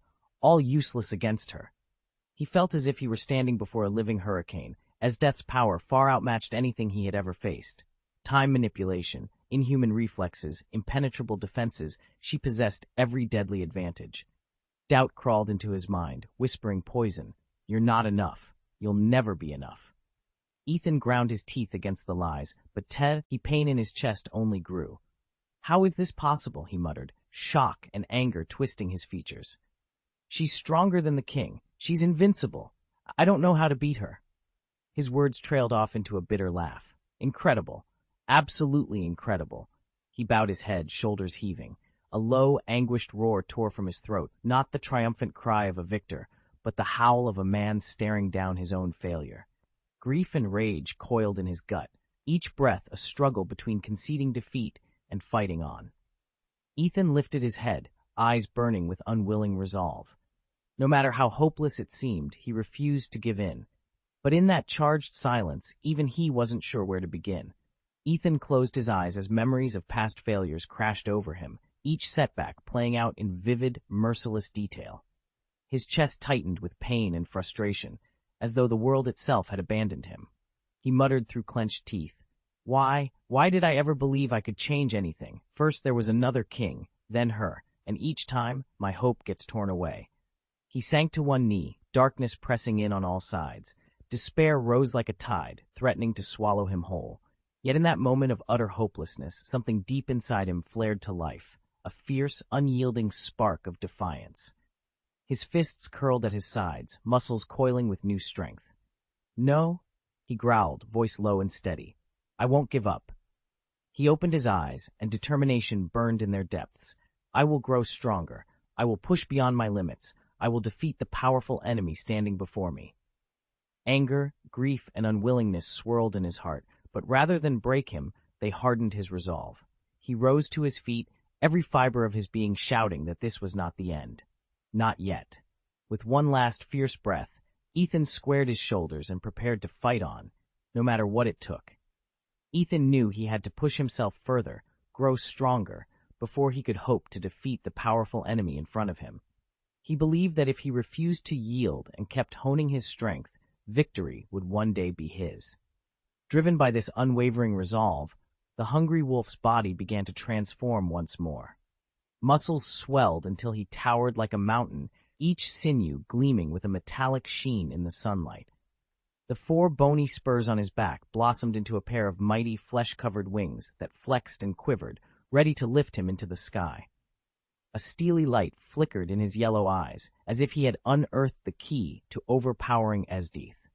He drew a deep breath and surged forward with lightning speed, a blur of fur and claws aimed straight at her. Esdeath's eyes widened in surprise as the savage wolf hurtled toward her. She had not anticipated such a dramatic increase in power or such a fierce assault. "Just like Tyrande," she murmured, her brow arching. Tyrande had achieved an astonishing evolution, and this Garou before her seemed to be following the same path. Still, no matter how Garou had evolved, he was no match for Ethan. Undeterred, Ethan charged straight into Garou's onslaught. The two clashed in midair, blade against claw, attack against defense, all unfolding in the span of a heartbeat. Each strike thundered like an explosion, shaking the very air around them. At last, the demon Garou was sent tumbling to the ground, his massive wings crumpling beside him. Ethan landed lightly and summoned a blade of pure light in his palm. By condensing his chi into a searing, saber-like form, he had perfected a technique he called the Godlight Sword. Its slicing power eclipsed that of his standard Qiyuan slash, yet it sipped at his energy reserves rather than draining them. Every Qigong wave he unleashed was a high-end refinement of his own invention, skills Ethan had tirelessly developed and honed. And when raw heat alone would suffice, he could unleash storms of infernal fire measured in the hundreds of thousands, even millions of degrees. In the world of Dragon Ball, some energy blasts can vaporize stars, but only a sun can sustain that level of devastation against countless foes. So Ethan did the next best thing. He simulated the sun's furnace within his chi, forging superheated waves that incinerated anything in their path. Chapter 532, Esdeath. I've reached 50%. Ethan's body convulsed as an overwhelming force surged through him. The ragged, torn wings of flesh on his back mended themselves in seconds, sinew knitting together with astonishing speed. A viscous black substance writhed across his skin like a living organism. With every twitch, it drew in ambient energy, fusing seamlessly into Ethan's body.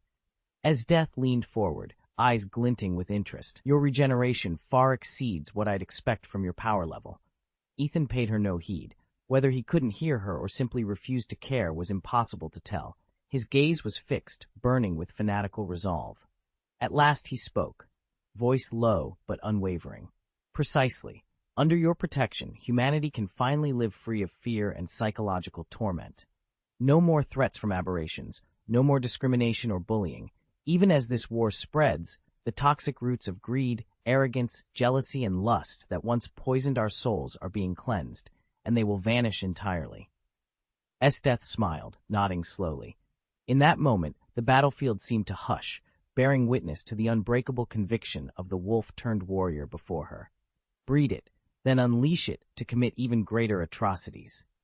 Ethan's voice dropped to a gravely growl, each word drenched in bitter contempt. As the so-called savior of darkness, better known among terrified bystanders as the Hungry Wolf, he stood before the stunned assembly, his every syllable echoing the wounded rage in his heart. You think your hero associations protect humanity, he sneered. Yet under the banner of salvation, you nurture the very evil you claim to vanquish. Wars, power struggles, betrayals, these horrors thrive because you pretend virtue can't breed vice. Only through absolute terror, only when every soul trembles before me as an equal, can mankind finally cast aside its hidden corruption and stand together to survive. He paused, the torch's flickering light dancing across his gaunt, wolf-like features. That is why I exist. As the embodiment of pure, unfettered evil, I will never bow to your notions of justice. With that, Ethan let out a bone-shaking roar. The air itself quivered in response, as if recoiling from his ferocity. Deep within his flesh, the inky black substance stirred once more, far more violently than before, churning like an unleashed torrent. Veins of liquid shadow snaked beneath his skin, weaving together until his frame convulsed. The darkness coalesced, compressing and rebuilding him from the inside out, until the hungry wolf's body twisted into a tighter, more sinister form. In that charged silence following his roar, every witness felt the oppressive weight of his promise. Fear and equality, enforced by the unfaltering reign of absolute evil. Ethan's body had been honed to perfection, every muscle and bone optimized, his physiological functions leaping by geometric strides. In this new form, he was nothing short of a divine-level powerhouse. His very presence radiated a chilling aura of utter control and unshakable confidence. Even in a compact, coiled stance, he felt more formidable than ever. From the darkness ahead came the ravenous wolf's mocking voice. So you finally revealed your true power, it sneered. Ethan, let's see how you fare once I shatter your fist and watch you rise again. With that, the wolf shifted into a battle posture, claws flexing, eyes glinting with savage anticipation. At the same instant, Esdeath stepped forward, her own strength flaring. She vanished in a heartbeat and reappeared beside the wolf, her movement so fluid it seemed choreographed to the clash of titans. But the ravenous wolf was no novice. It dissolved into shadow, re-emerging in rapid succession, each appearance accompanied by a streaking black afterimage. Its attacks came like a whirlwind, every strike driven by the single aim of piercing Esdeath's vitals. A muffled boom echoed across the clearing as the wolf's blow finally connected with her body. Ethan's fist had barely glanced off Esdeath's defenses, but for him it was a milestone, the first time he'd actually landed a blow on this formidable opponent. So that's what her strange energy feels like, he muttered, pride and excitement rushing through him. Wasting no time, Ethan shifted his tactics. Drawing on the raw power of his monster-killing fist, he infused his arm with spiraling force, shaping it into a drill-like strike. Godslayer Spiral Penetration! He bellowed as a jet-black arc, like a writhing dragon, whipped toward Esdeath. Esdeath merely smiled. Relying on nothing more than her flawless instincts, she bent her body into an almost inhuman twist and let the spiraling blow miss by inches. Martial arts are nothing more than the sum of experiences in defeating an opponent, she said, her tone cool and confident. She advanced a step, her eyes never leaving Ethan's. I have refined myself to the apex of instinct. Every hostile move triggers my reflexes, and that primal reaction is the truest, most powerful form of martial prowess. Hearing her words, Ethan felt his confidence waver. If this was only the beginning of her full strength, he wondered how he could ever hope to win. Ethan's chest heaved as he stared across at Esdeath. He'd known this fight would be hard, but he hadn't realized just how vast the gap between them really was. Still, he refused to yield. Drawing in a steady breath, he sprang forward once more. At once, the air crackled with energy. In a blur, Ethan vanished, only to reappear behind Esdeath in the next heartbeat. His fist, charged with the roar of wind and thunder, crashed into her back. But Esdeath seemed to sense his attack the moment he struck. With a fluid twist at an impossible angle, she slipped free, and in the same motion, thrust a palm that gleamed like molten silver toward him. The blow landed on Ethan's chest with the snap of lightning. He groaned as his body was wrenched backward and sent sailing like a kite with a frayed string. He slammed into the ground, kicking up a plume of dust. Yet even as he lay there for a heartbeat, Ethan refused to stay down. Gritting his teeth, he rolled to his feet and lunged at Esdeath again. In the space of a heartbeat, they were a flurry of motion, each strike laden with raw power, each evasion executed with honed precision. Despite the ferocity of Ethan's assault, Esdeath met every move with calm certainty. He still couldn't break through her defenses, but with every exchange he felt himself growing stronger, more focused. And Esdeath, far from showing anger or impatience at his tenacity, watched him with an inscrutable expression, almost as if she welcomed the challenge. Esdeath's eyes glittered with exhilaration as she embraced the ferocity of the duel. "God-killing instant strike!" she cried. In an instant, Gargoyle spun his body in midair, unleashing a devastating shadow of fists that swirled like a tempest toward her. The two figures clashed above the battlefield, and every impact detonated rippling shockwaves that bent the surrounding air into shimmering distortions. For a moment, Gargoyle's assault seemed unstoppable, but Esdeath met him blow for blow, driving him backward until he tumbled from the sky. With a single graceful beat of her wings, she soared above him and hovered, arms folded, a triumphant smirk on her lips. "Impress me," she challenged. Drawing on just 50% of her power, Esdeath savored the prospect of Gargoyle's growing strength. From the shadows beyond the fray, Ethan raised an eyebrow, a faint smile playing on his lips. "You're finally here, God." Chapter 533. Ethan, the town's god. Ethan sat peacefully within the modest confines of his shrine, unfazed by the tremors of power echoing across the world. Word had come that Garu, once a mere martial artist consumed by a singular obsession, had now drawn the very gaze of the gods.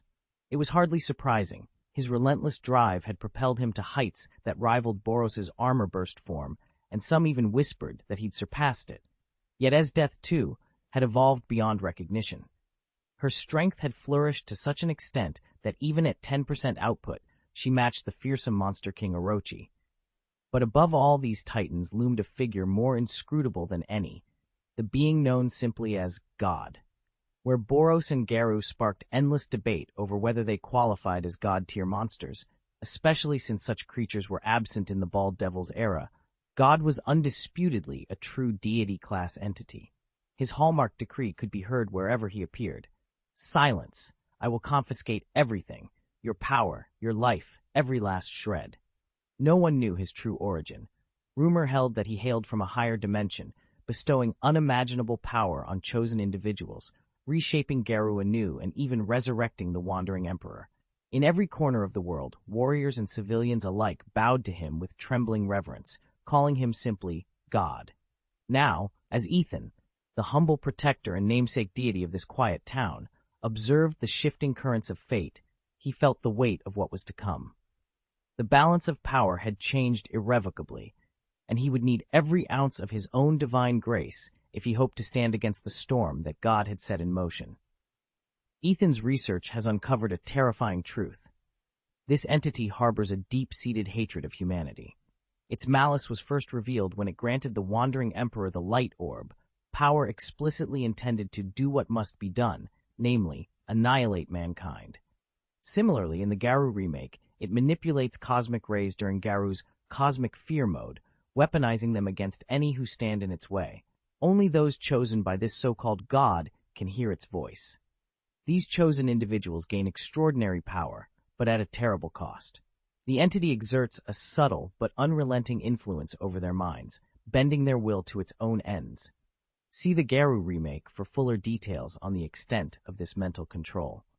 No one knows the entity's true disaster level, but every human it empowers reaches at least dragon level, and likely beyond. Evidence of its ancient ambitions came to light when a scholar named Wang Dash discovered a buried temple deep underground. At first, only a small section of the altar's mural was exposed, and Wang Dash misread the fragment as a personal prophecy. "We gods will cross the long river of time and be reborn on earth. Upon this altar, we shall offer the most fitting living sacrifice." It wasn't until Saitama defeated the entity that the temple's sealed chambers gave way. The collapsing stone walls revealed the mural in its entirety, and with it, the full scope of the god's apocalyptic plan. Chapter 7. The Sacrifice and the Mask of God. Orochi stood alone in the desolate temple chamber, horror dawning in his eyes. He finally understood the cruel design. He had been chosen as the sacrificial pawn in a dark ritual to resurrect the being they called God. Every instinct in him screamed to flee, but he knew it was already too late. Earlier, in what they dubbed the remake, this so-called God had taken on the form of Blast and approached the unconscious tornado inside her containment cell. With measured calm, he offered her a share of his infinite power, an offer promising strength beyond imagination. Tornado's mind replayed Blast's parting words to her, though, and she recoiled. "I'll stand on my own," she whispered in defiance. In that instant, the disguised divinity vanished in a swirl of shimmering light, leaving Tornado shaken but unbroken.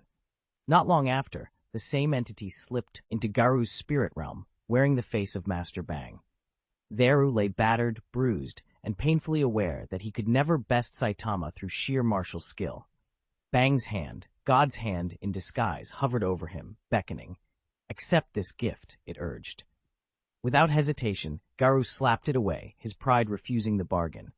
Yet the moment their skin met, a fragment of that godly power seeped into Garou's blood. He rose from the mental arena changed, his aura tinged with the echo of transcendent energy. Meanwhile, Ethan watched all of this with mounting fascination. Since his own rebirth, he had awoken to an astonishing gift, the ability to stride across dimensions at will, to peer through the fabric of worlds, and to command forces that bent reality itself. Even this God could not hide its machinations from him. To Ethan, the would-be overlord of one world was merely a visitor passing through his ever-expanding domain. In the hush of his private realm, Ethan smiled. If this entity truly aspired to ultimate power, it had overestimated itself.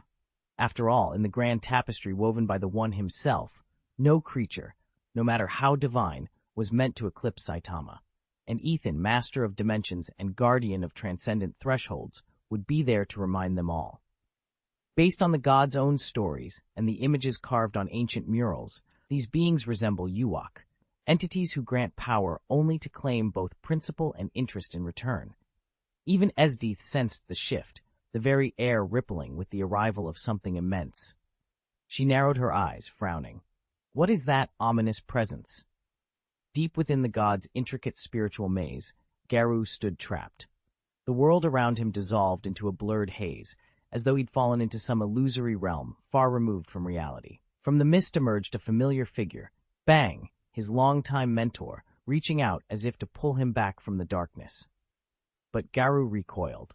Flames of anger and obsession roared in his heart, binding him tighter than any chain. He would not accept rescue. His conviction burned too brightly.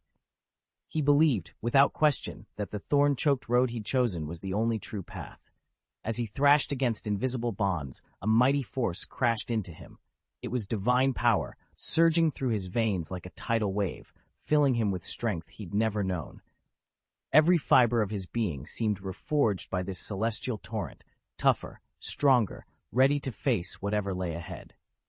The origin of this power remains shrouded in mystery. From the very beginning, we've never known whether Garou truly wields the power of a god or something else entirely. Even his simple words, "Thank you so much," leave us wondering. Was he speaking to the divine force within him, or to Saitama, the one who pushed him to this breaking point?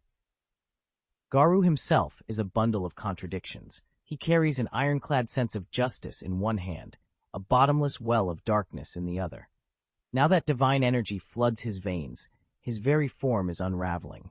The jagged, demonic shell he once wore like armor begins to splinter, shards falling away to expose a lithe, powerful body beneath. His face, once so expressive, has gone eerily blank. In its place shines a swirling galaxy, a miniature universe filled with unspoken mysteries. But the transformation doesn't stop there. Under the influence of this godlike force, Garou's flesh and blood melt away, replaced by an infinite starfield. Each star burns with its own hue, its own story, yet all are bound together by Garou's will.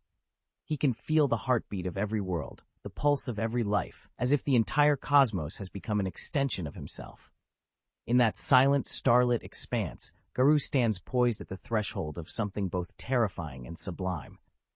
Garou's form dissolved into pure starlight, melding with the fabric of the universe. His strength and speed soared to unimaginable heights. He drifted effortlessly through time and space, bending galaxies and stars to his will. In that instant, he transcended mortality, becoming a true god, looking down on all life and holding the threads of fate in his hands. As Death's pupils constricted, as a chill of terror washed over her, for the first time she truly felt the menace of the hungry wolf. Between them stood Ethan, his features calm but resolute, as he reached a steady hand into the boundless glow of this new deity.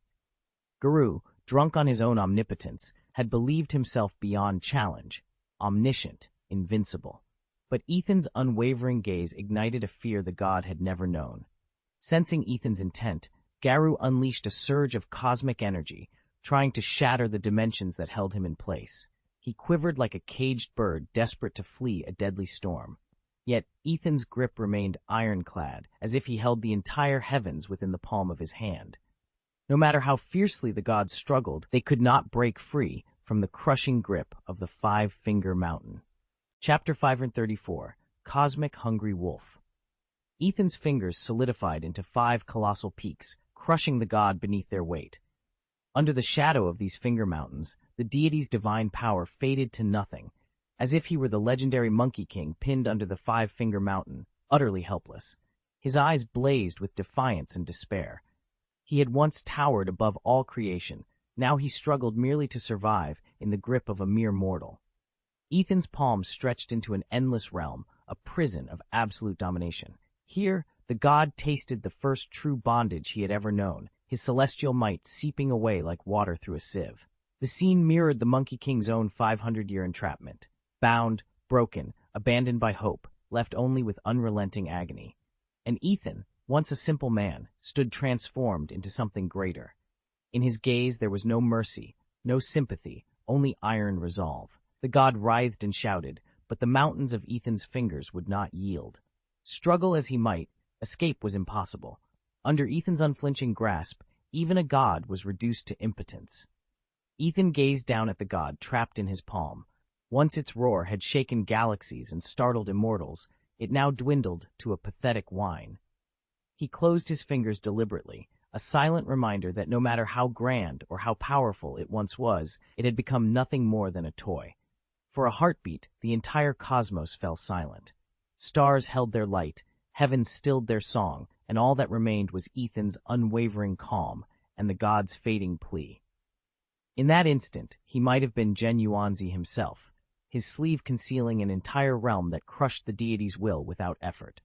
Across the universe, beings trembled at the display, power as profound as the Tathagata Buddhas, wielded by a single figure. And yet Ethan stood serene, as if every strand of reality were woven by his own hand. A pale fire glimmered in his eyes, proclaiming him the true master of all creation. Of course, that grand image belonged only to the god's shaken imaginations. To Ethan, it was simply the routine suppression of one more overgrown spirit. Nothing more daunting than subduing a god that had never ventured beyond its own illusions. Esdeath's reaction was impossible to ignore. The first time Garu incarnated as Cosmic Garu and unleashed the power of the universe, the sheer magnitude of that force, capable of sundering sky and earth, sent her heart racing. She'd never felt anything like it, an abyss so vast it made her question her own strength. But Esdeath was Esdeath. No momentary doubt would drive her to retreat.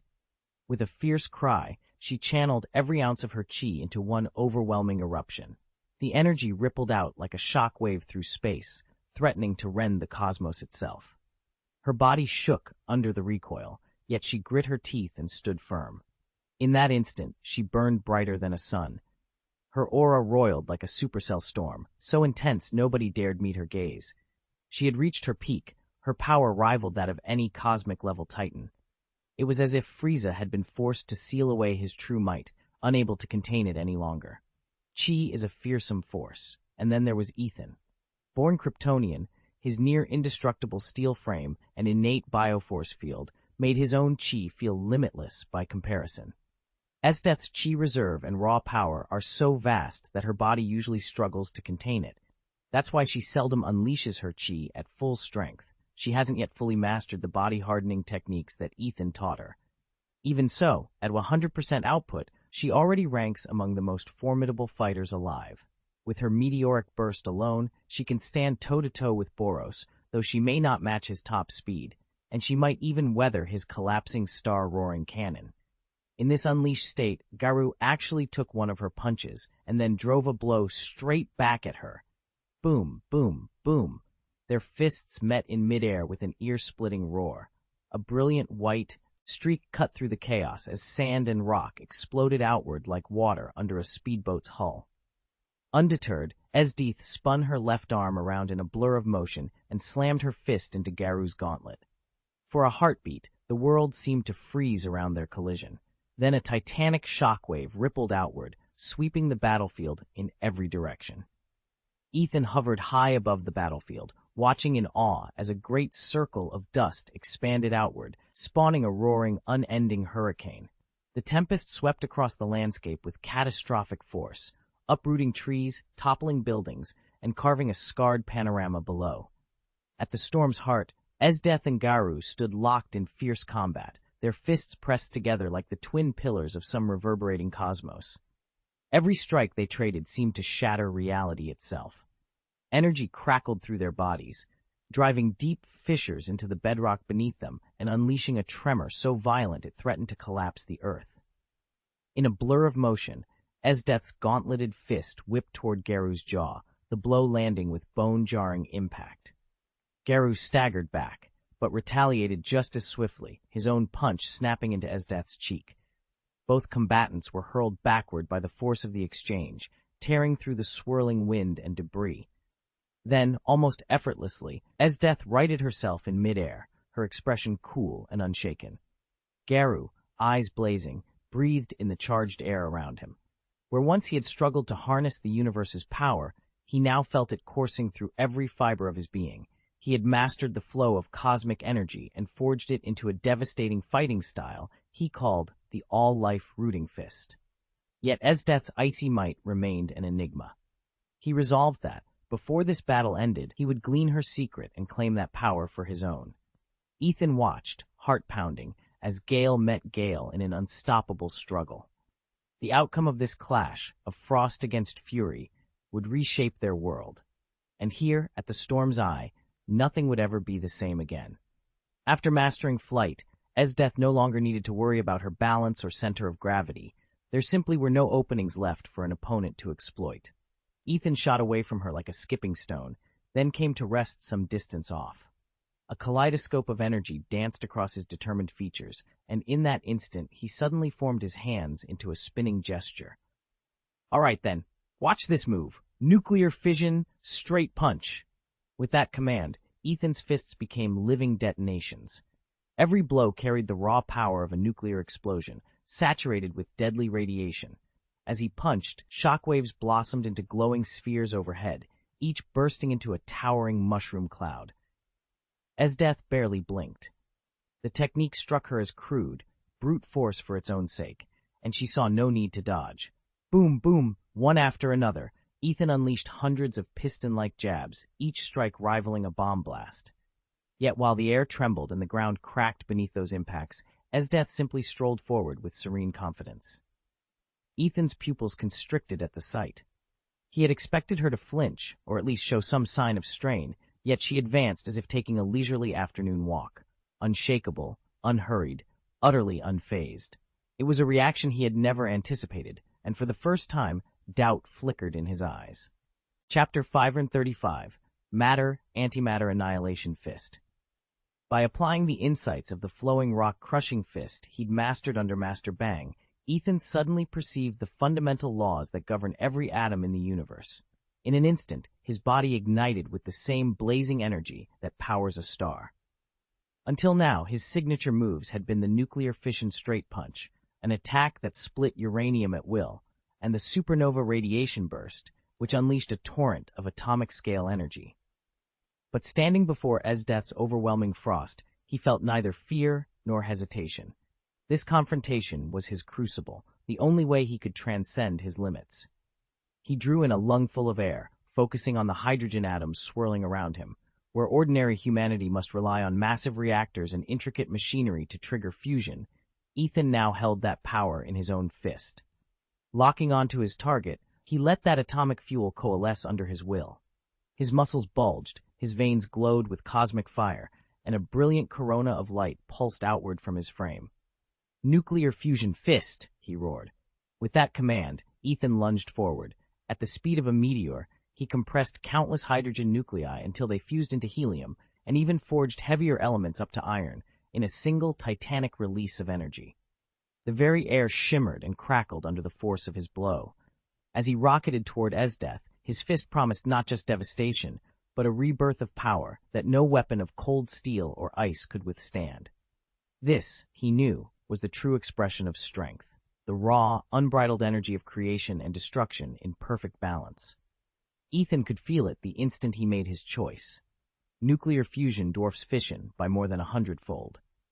A golden radiance flared up around him, and deep within his core, uranium atoms began to split, unleashing a torrent of energy. Yet that was only the prelude. What Ethan truly sought was the raw, cataclysmic force of fusion. With calm precision, he raised his fist, and surrounding hydrogen atoms answered his silent command. They swirled inward, coalescing under his will, drawn toward the heart of his power. Under the crush of unimaginable heat and pressure, those simple atoms fused into helium, and then, astonishingly, into iron.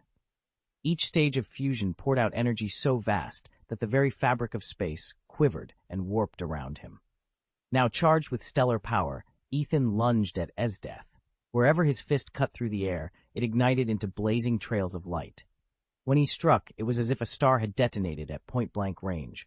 A globe of searing energy burst forth, instantly superheating the surrounding air and sending a shockwave roaring outward.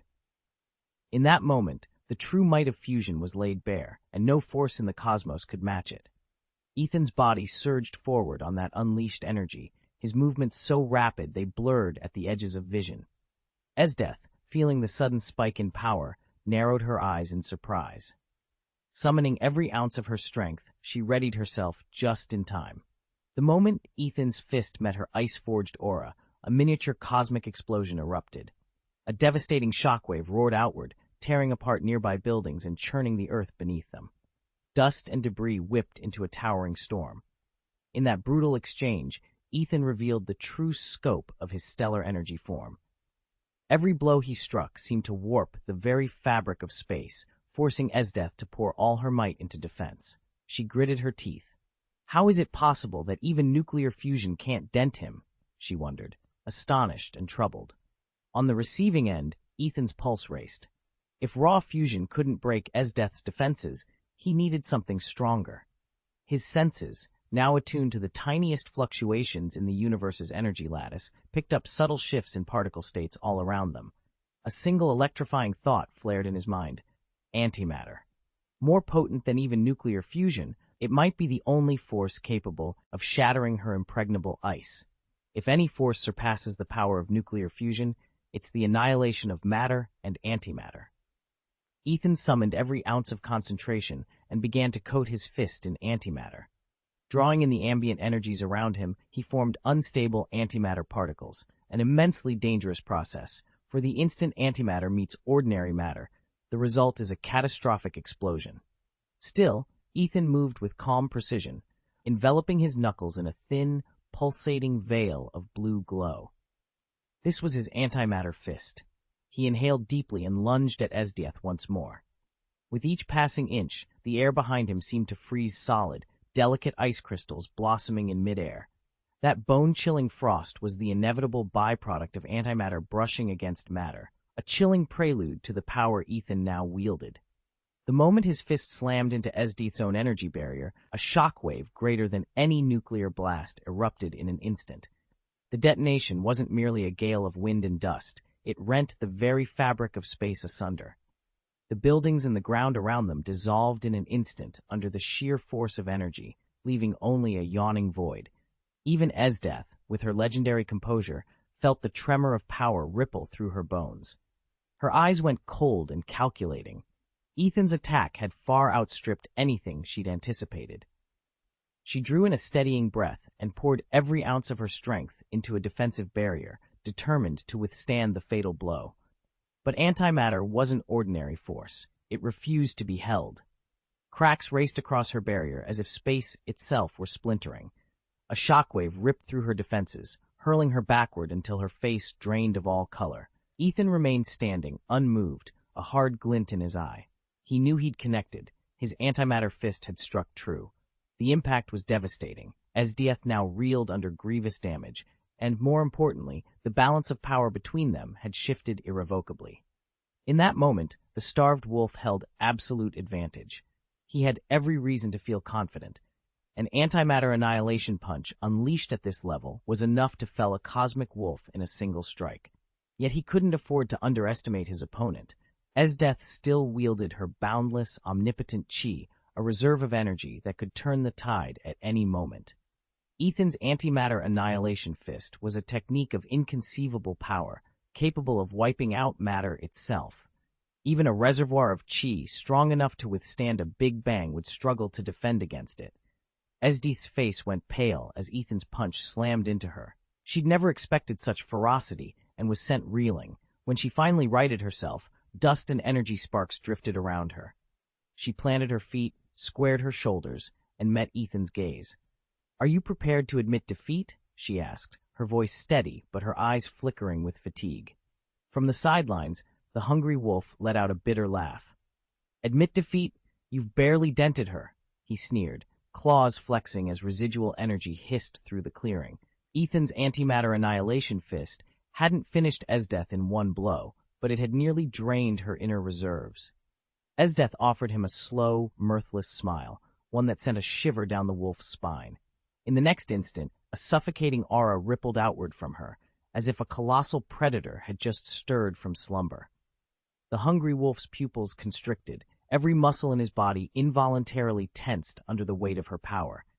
Ethan watched, heart pounding. He'd wounded her, that much was clear, but Esdieth was far from finished. He clenched his fists, bracing for the storm to come. Chapter 536, A More Powerful Force. Esdieth's fist blazed through the air like a meteor streaking across the night sky, brilliant, terrifyingly fast. Garu scarcely had time to lift his guard before her punch slammed into his jaw. A searing flash lit up his vision, and he felt as if struck by lightning.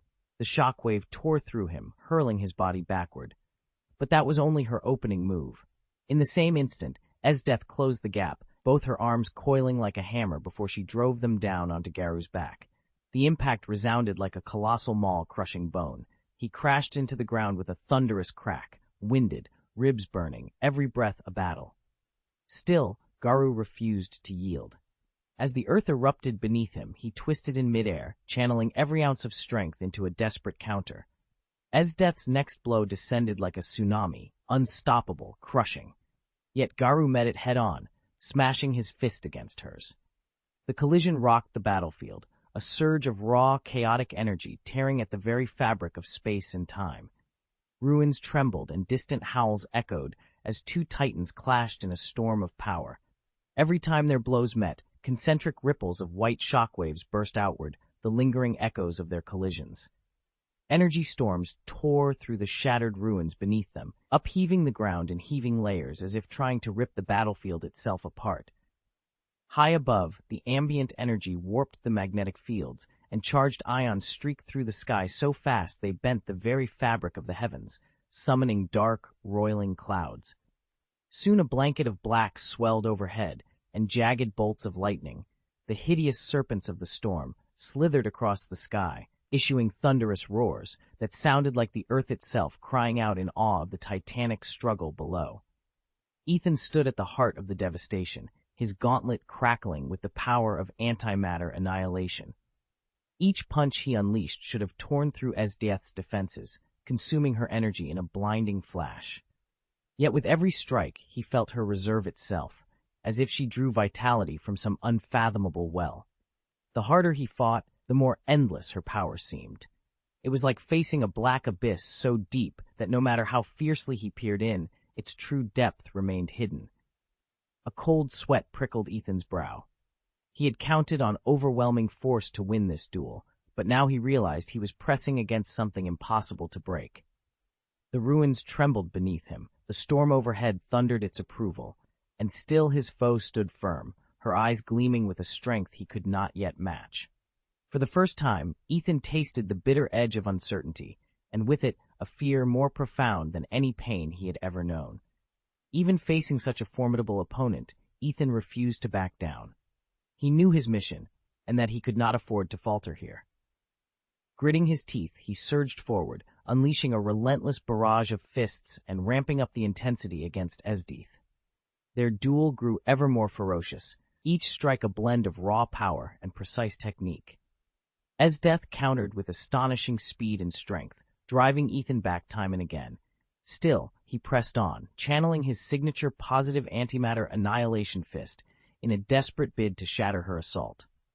They careened through the shattered ruins, every impact echoing like thunder and unleashing violent bursts of energy. As the battle wore on, the tempest around them only intensified. Dust and debris whirled through the air, and each collision sent seismic shockwaves rippling across the crumbling landscape. The wreckage of the city had become their arena, a stage for their unyielding wills. Yet through it all, Esdeath remained eerily calm and composed, her gaze betraying no hint of doubt or fatigue. Ethan felt as if he were facing a battlefield goddess.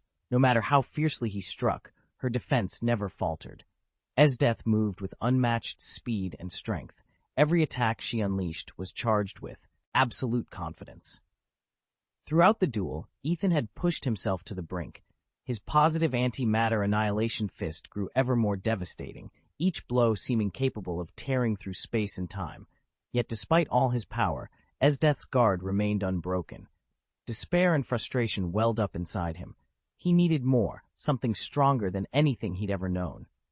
He closed his eyes, took a slow, steadying breath, and stilled the storm of thoughts in his mind. If he hoped to shatter Esdeath's flawless defense, he would have to tap into a power beyond his current limits. Silently, he reached inward, groping through the darkness of his own consciousness in search of a hidden source of strength. Then, like a whisper from an endless chasm, he felt it, a presence wholly unlike anything he'd encountered before, an abyssal force beckoning him further. Ethan opened his eyes, his gaze burning with fresh determination. The next move would decide everything. Ethan had done it. He'd unlocked the power he'd hungered for, the black hole collapse fist. Clenching his hand, he felt an abyssal force surge through his veins, a gravity so immense it threatened to consume everything in its path. "Black hole collapse fist," he roared, thrusting his fist forward. In that moment, the ruins themselves seemed to yield to his will. A vast, inky void condensed around his gauntlet and lunged outward like a ravenous beast. Rocks, shattered walls, and the very air were drawn into its orbit. When the void slammed into Esdeath's defensive barrier, the clash erupted in a blinding flare. Hotter than the sun, it bathed the crumbling temple in searing light.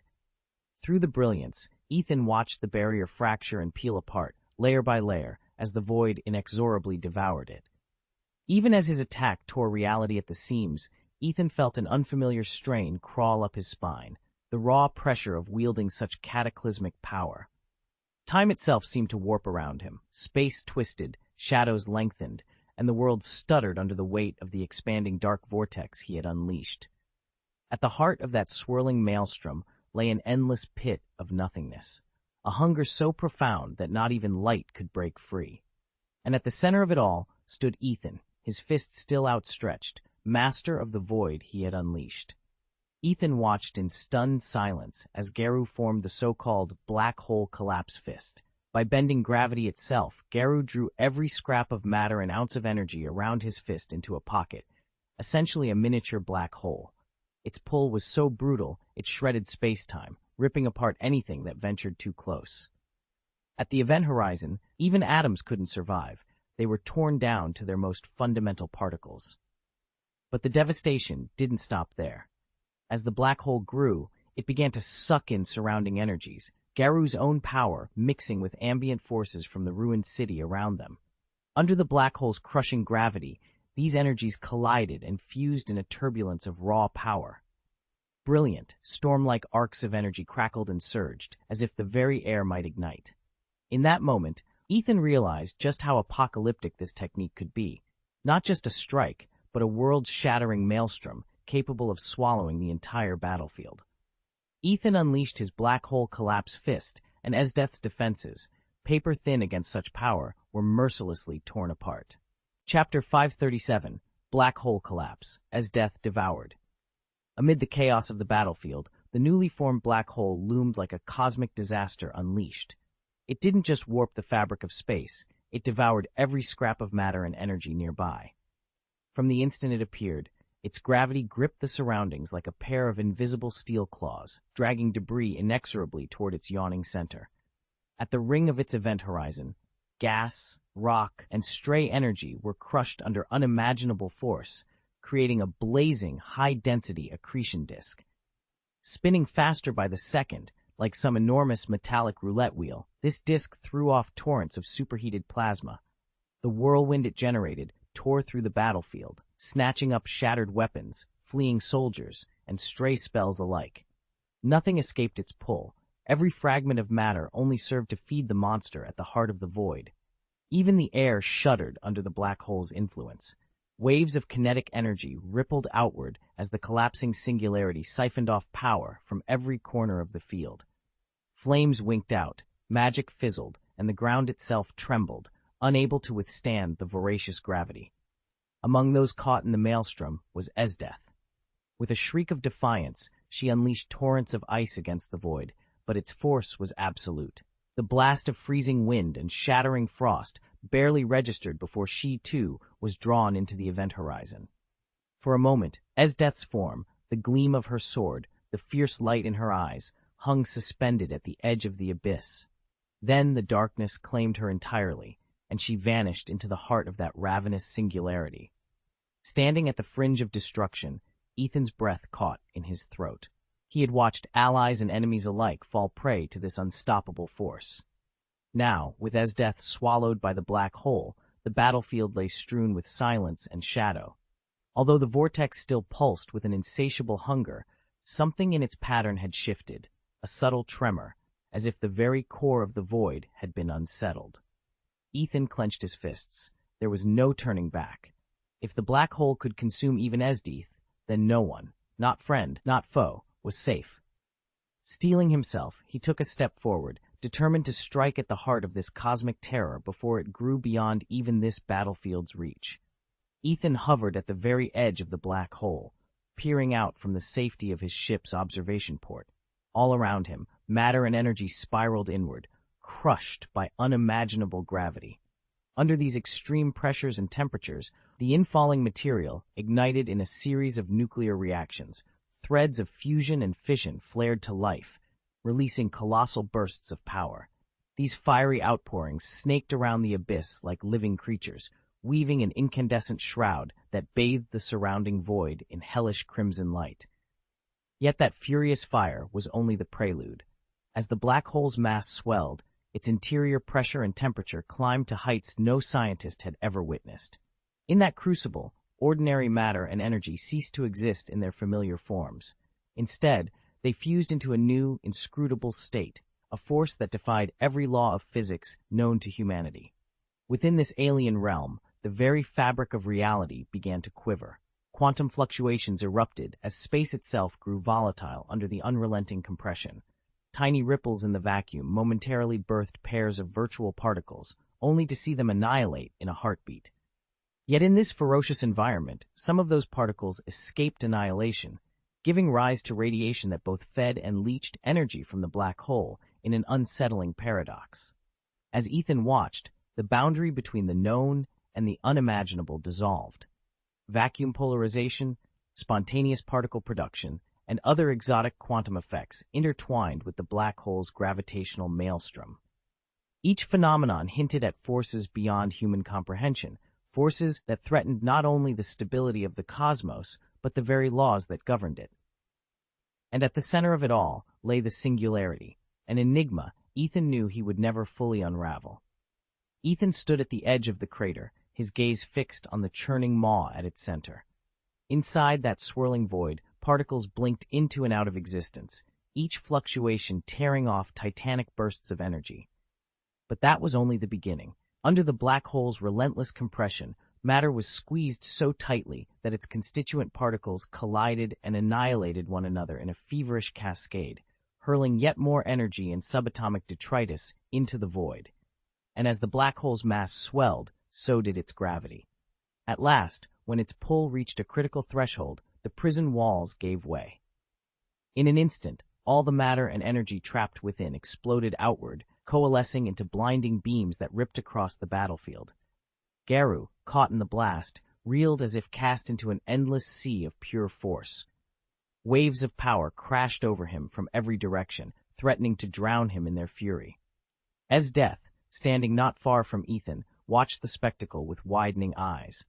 The very air around them seemed to buckle under the black hole's residual gravity, growing thick and leaden as if weighed down by the dying echo of its pull. For a heartbeat, the world held its breath, then erupted into chaos once more. Ethan's signature move, the black hole collapse fist, manifested now as an invisible force, like two colossal claws, slowly yet irresistibly pulling Death toward a yawning void. Around that void, the very fabric of space seemed to buckle inward, drawing in dust, debris, even the air itself. As the collapsing singularity grew, the material at its rim compressed into a seething, tortured mass, as though an endless, crushing grip were squeezing the universe down to nothing. Death strained against that unseen grip and watched in awe as the surrounding space twisted and warped. Light itself could not travel straight, but bent into gleaming arcs that danced at the event horizon, strange, luminous ribbons tracing the shape of the void. This was no mere illusion of power or energy blast. It was a genuine black hole, obeying the ruthless laws of astrophysics. At the heart of the distortion, time and space folded over one another. Every theory, from Einstein's general relativity, whispered the same grim truth. Nothing, no matter, no energy, can escape once it crosses the edge of a black hole.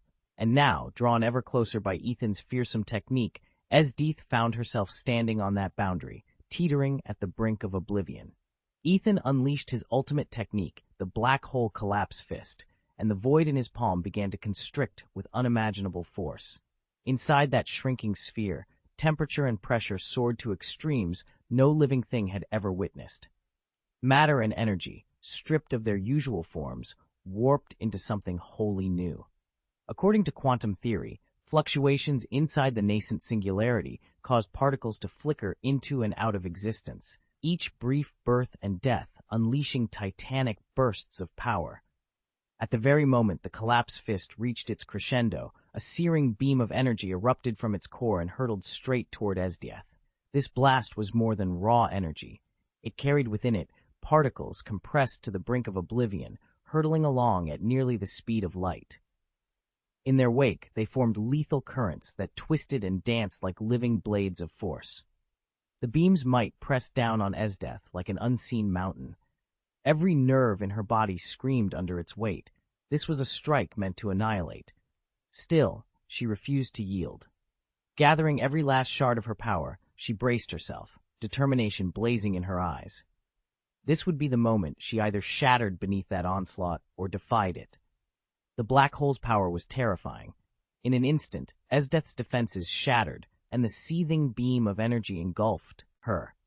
She felt herself drawn toward the gaping maw at the core of the void, her form growing fainter as she crossed its event horizon. Inside, she found herself in an endless expanse of darkness. Gravity pressed on her from every direction, warping the very fabric of space until it felt as though her body would be torn apart.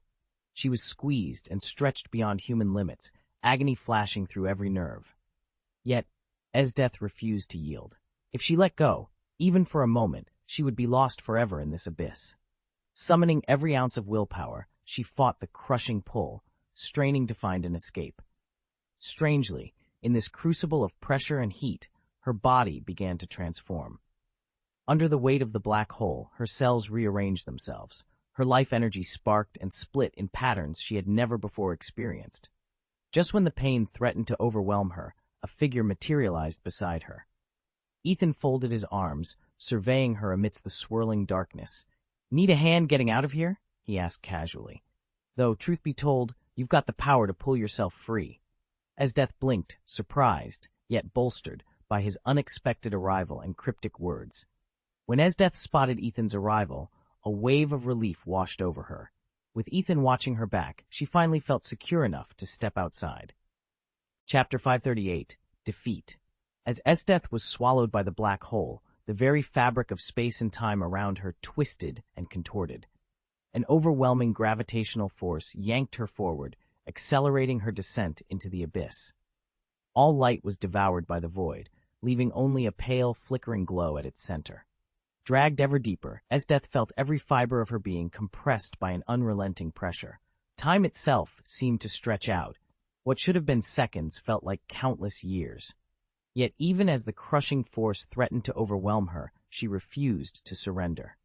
Drawing on the depths of her ki, Esdeath planted her will against the black hole's might. She unleashed a wave of spiritual energy that rippled through the warped space, pushing back against the gravitational distortion. Slowly, the surrounding darkness began to relent. The once turbulent eddies of space-time smoothed out, as if an unseen barrier now held the black hole's pull at bay. With each pulse of her chi, the oppressive weight eased, and her perception of time snapped back into place. The stretched seconds snapped off like broken chains, restoring her to the present moment. In the heart of the void, where defeat seemed certain, Esdeath stood firm, her spirit unbroken, her will unbowed. Esdeath hurtled deeper into the black hole, her body buffeted by tides of crushing gravity. Yet as the darkness closed in, another power awakened within her. Chi, the ancient energy Ethan had taught her to master.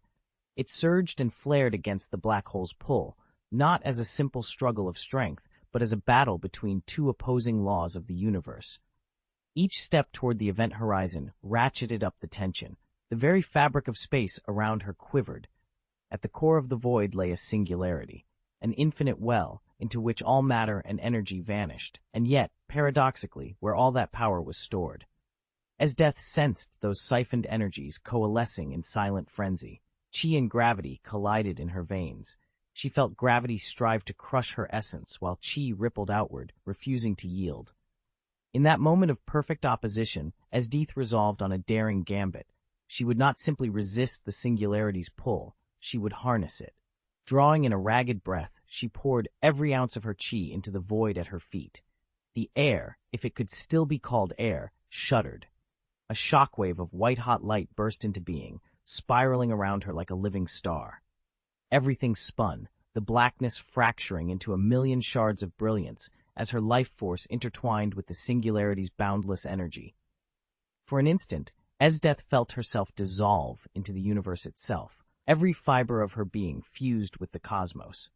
Then, with a roar of unleashed power, she tore free from the black hole's maw, reclaiming herself with a force that would echo across the heavens. Ethan felt a tremendous surge of power welling up inside him, so immense that at last he sensed he could break free from the black hole's crushing grip. Then, as if in answer to his will, a blinding radiance erupted from its center, flooding the cosmos with light. That brilliant flare was the raw energy unleashed by Ethan's own strength as he tore himself away from the void. Propelled by that force, his body rocketed outward until, at long last, he burst back into the material world. All around him, the universe itself was rearranging. Every scrap of matter and speck of energy the black hole had ever devoured now poured back into existence, coalescing into a colossal vortex high above the Earth. It spun with furious power, casting brilliant waves of light and energy down to the planet's surface. Ethan himself underwent a profound transformation. His very breath felt stronger and purer, as though he had fused with the universe's lifeblood. His limbs grew lighter and more fluid, unshackled from the ordinary laws of matter. When he finally set foot on solid ground, he felt less like a man returned and more like the universe incarnate. Every heartbeat and breath resonant, a ting with cosmic force. Esdeath realized in that instant she was no longer just a warrior. She had become one with the cosmos itself, her power now challenging the universe. Across the void, Ethan folded his hands and watched in silent calculation. If Akafil could return from beyond a black hole's event horizon, then Esdeath, whose strength and mastery of chi eclipsed even Akafil's most advanced adjustments, had every reason to slip back into reality as well. Cosmic Wolf had been sure Esdeath was finished. He had never truly appreciated the black hole collapse fist's potential, chalking its devastation up to the raw might of universe mode. In the original legends, gamma-ray bursts and nuclear fission blows were the ultimate extremes, simply because Murata never dared imagine his own universe could stretch so wildly. Theoretically, Cosmic Wolf himself could manipulate quantum fields, bending probability and reality like Dr. Manhattan. Yet when Esdeath rematerialized, his stunned expression mirrored Boros's disbelief at seeing Saitama leap back to Earth from the moon. A black hole was supposed to be a one-way trap, yet here she stood, triumphant. Sorry to keep you waiting. Ethan had just emerged from what felt like a black hole. Few could endure such an ordeal, even a simulated collapse designed to evaporate before consuming significant mass and energy. Cosmic Wolf knew full well the stakes. Prolong the event, and it would instantly annihilate Earth, perhaps the entire solar system. That was why, after briefly eradicating Ethan, he'd allowed the imitation singularity to dissipate. He'd been certain his prey was gone for good, but here Ethan stood, utterly unscathed. I didn't expect you to survive that little stunt, Ethan said coolly, his eyes never leaving Cosmic Wolf. Before his opponent could react, Ethan blurred forward and struck. His fist tore through Cosmic Wolf's torso as if piercing the very fabric of space, shattering bones and rending flesh. Cosmic Wolf crashed to the ground, crimson pooling beneath him. He tried to rise, but Ethan's heavy boot drove him back into the earth without mercy. Cosmic Wolf snarled, struggling beneath the unyielding pressure of Ethan's heel. Panic flickered in his eyes. He could not budge the solid steel. Sensing the moment was right, Ethan drew in a steady breath, condensing his inner force into a single, lethal qigong blast.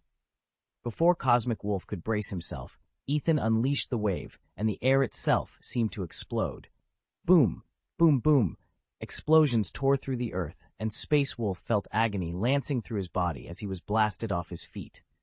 Esdeath had dialed back the full force of her power. Otherwise, she would have punched straight through the planet's crust. He tumbled across the scarred battlefield, coughing up dust, but still alive. Watching him writhe, Esdeath couldn't help but acknowledge his incredible tenacity. Even so, he was beaten. Only then did Ethan realize how disastrously he'd erred by relying on that borrowed power. In one cataclysmic strike, he had almost shattered the identities of 3 people at once. All along, Garu's true ambition hadn't been to slaughter heroes or revel in villainy. He called himself Weird, and wished only to awaken the hidden potential in every human heart, be a catalyst, a catfish stirring greatness in others. His boasts of becoming an absolute supervillain were just a smokescreen.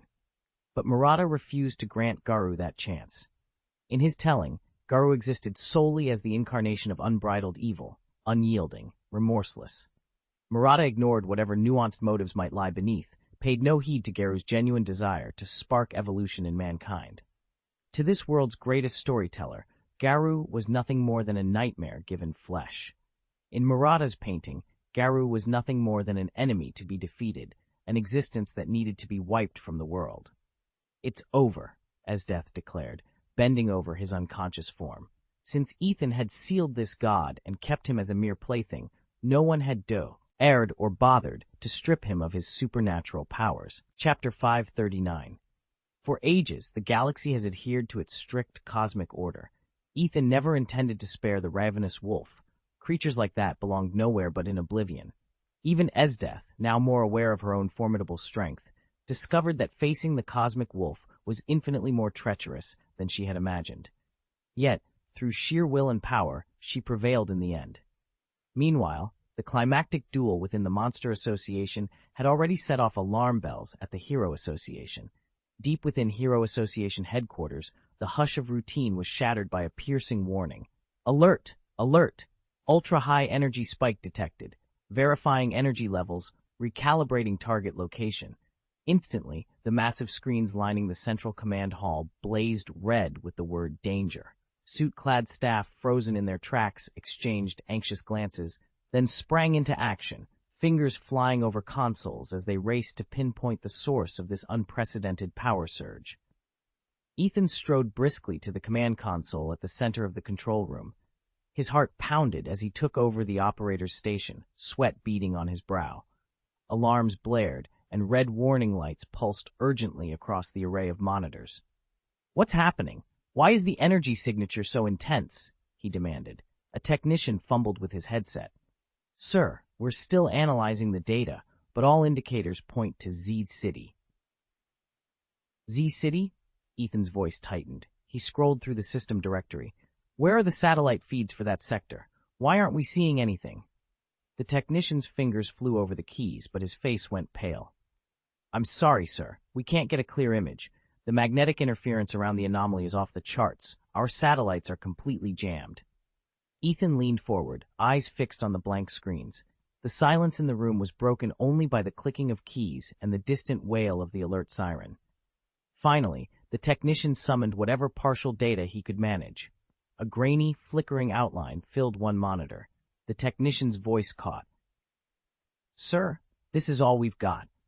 Ethan studied the distorted visuals. Whatever was happening over Z City was unlike anything they'd seen before, and it was already here. He swallowed hard, bracing himself for what came next. Commander Ethan slammed his fist against the console. "No more excuses. I want real-time imagery of the reaction point, right now, and if you can't get it up here, I'll go there myself." He knew all too well that without an accurate assessment of the energy reaction point's status, they wouldn't be able to mount any effective countermeasures. Even at top speed, their fleet might not reach the site in time to avert the coming disaster. The technicians exchanged worried glances, but redoubled their efforts at the instruments, fingers flying over keyboards in search of any clue. One of them looked up. "Sir, if we could get Metal Knight on this, his technological expertise might give us the edge we need." Ethan's eyes lit up. Metal Knight was renowned throughout the Hero Association for his advanced equipment and unrivaled combat support. With his help, they could analyze the reaction point far more quickly, and perhaps, just perhaps, stall whatever calamity was growing there. "Do it," Ethan ordered. "Contact him immediately." "Yes, sir." The technician hastily tapped into the comm system and called for Metal Knight's assistance. Ethan turned back to the array of screens. "Keep continuous surveillance on every active reaction point," he instructed. "Retask our satellites for high-resolution scans, and if anything, even the slightest anomaly, crosses our perimeter, lock onto it and alert me at once." Headquarters erupted into controlled chaos as the alarm blared. "Mobilize every S-class hero," the chief ordered, his voice sharp over the comm. "I want every available unit at the energy anomaly site, now." Within seconds, officers punched in coordinates and scrambled into squads. The room hummed with urgency. This was not a routine energy fluctuation. Everyone felt the weight of responsibility pressing down. If they didn't get to the truth of that reaction point fast, who knew what catastrophe might follow? The chief leaned forward, eyes narrowed. He dared to hope this wasn't the work of a spook, a paranormal entity with dragon or even god-level power. If it were, they'd be in far deeper trouble. Well away from the hubbub, Ethan and Esdeath had slipped out to investigate on their own terms. Even farther back, hidden behind a crumbling barricade, Sykes and King Orochi crouched breathlessly. They'd retreated to safety only moments ago, yet they couldn't tear their eyes from the epicenter where Hungry Wolf and Esdeath had just dueled. A lingering shockwave had nearly knocked them off their feet. "I never expected Hungry Wolf to break through like that," Sykes murmured, jaw tight. "And that woman? She's on another level entirely." King Orochi said nothing. He merely watched the horizon, where flickering energy still danced among the ruins. Sykes shook her head, frustration clear on her face. "The Spook Association is finished," she whispered. "Looks like it's on me to gather new spooks, and this time they'd better be stronger." Sykes stared in stunned silence as the Space Wolf and Esdeath tore through the battlefield. Their power was nothing like the ragtag forces he'd tried to rally. Each of his allies suddenly looked feeble by comparison.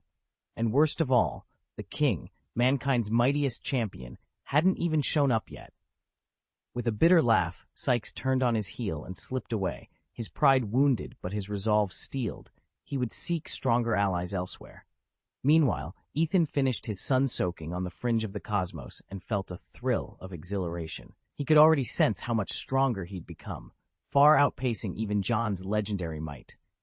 Having bathed in the suns of both the Crimson Eyes realm and the One Punch Man universe, he understood now why they'd called these stars so potent.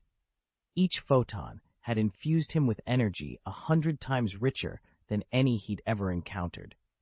Climbing to the edge of reality itself, Ethan gazed back at the sprawling universe he now held in the palm of his hand.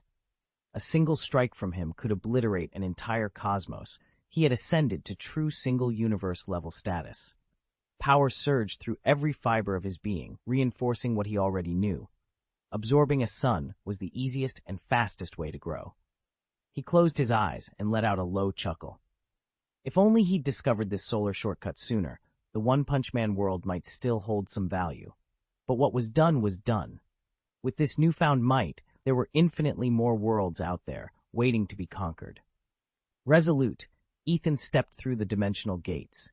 In an instant, he, Esdeath, and Android 18 reappeared in the vast reaches of the Marvel Universe, headed straight for the legendary Venus Empire.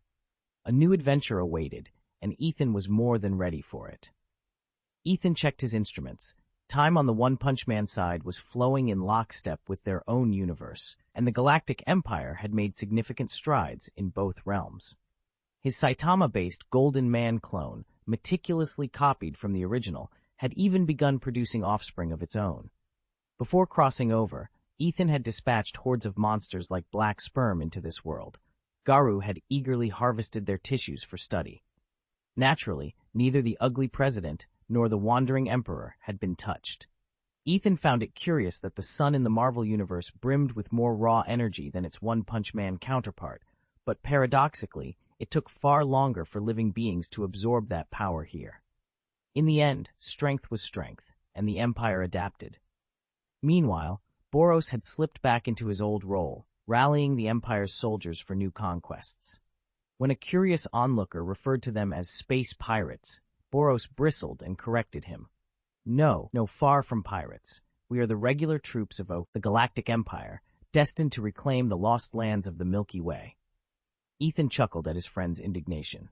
What pirates? The Milky Way had lain within the Empire's domain since time immemorial.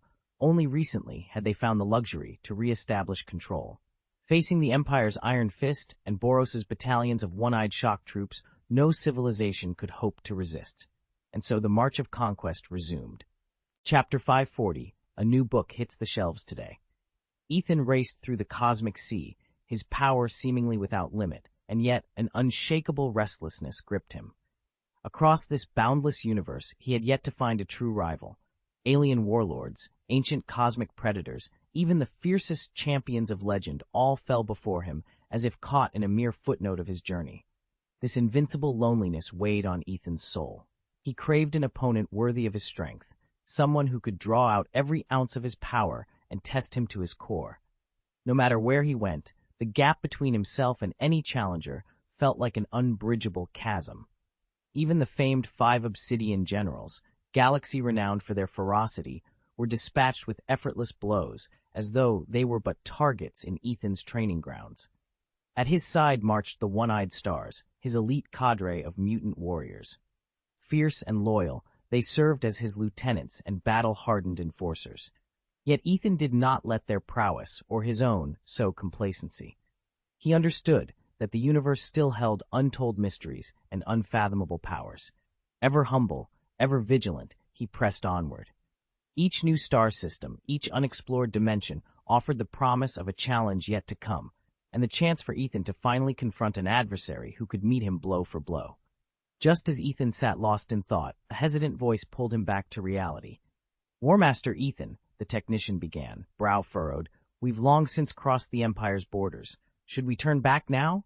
Ethan's eyes, burning like embers beneath his dark brow, snapped open. He rose smoothly from his throne and fixed the technician with a slow, unsettling smile. "Turn back?" he echoed quietly. "And why would I do that?" The technician swallowed, trembling under Ethan's gaze.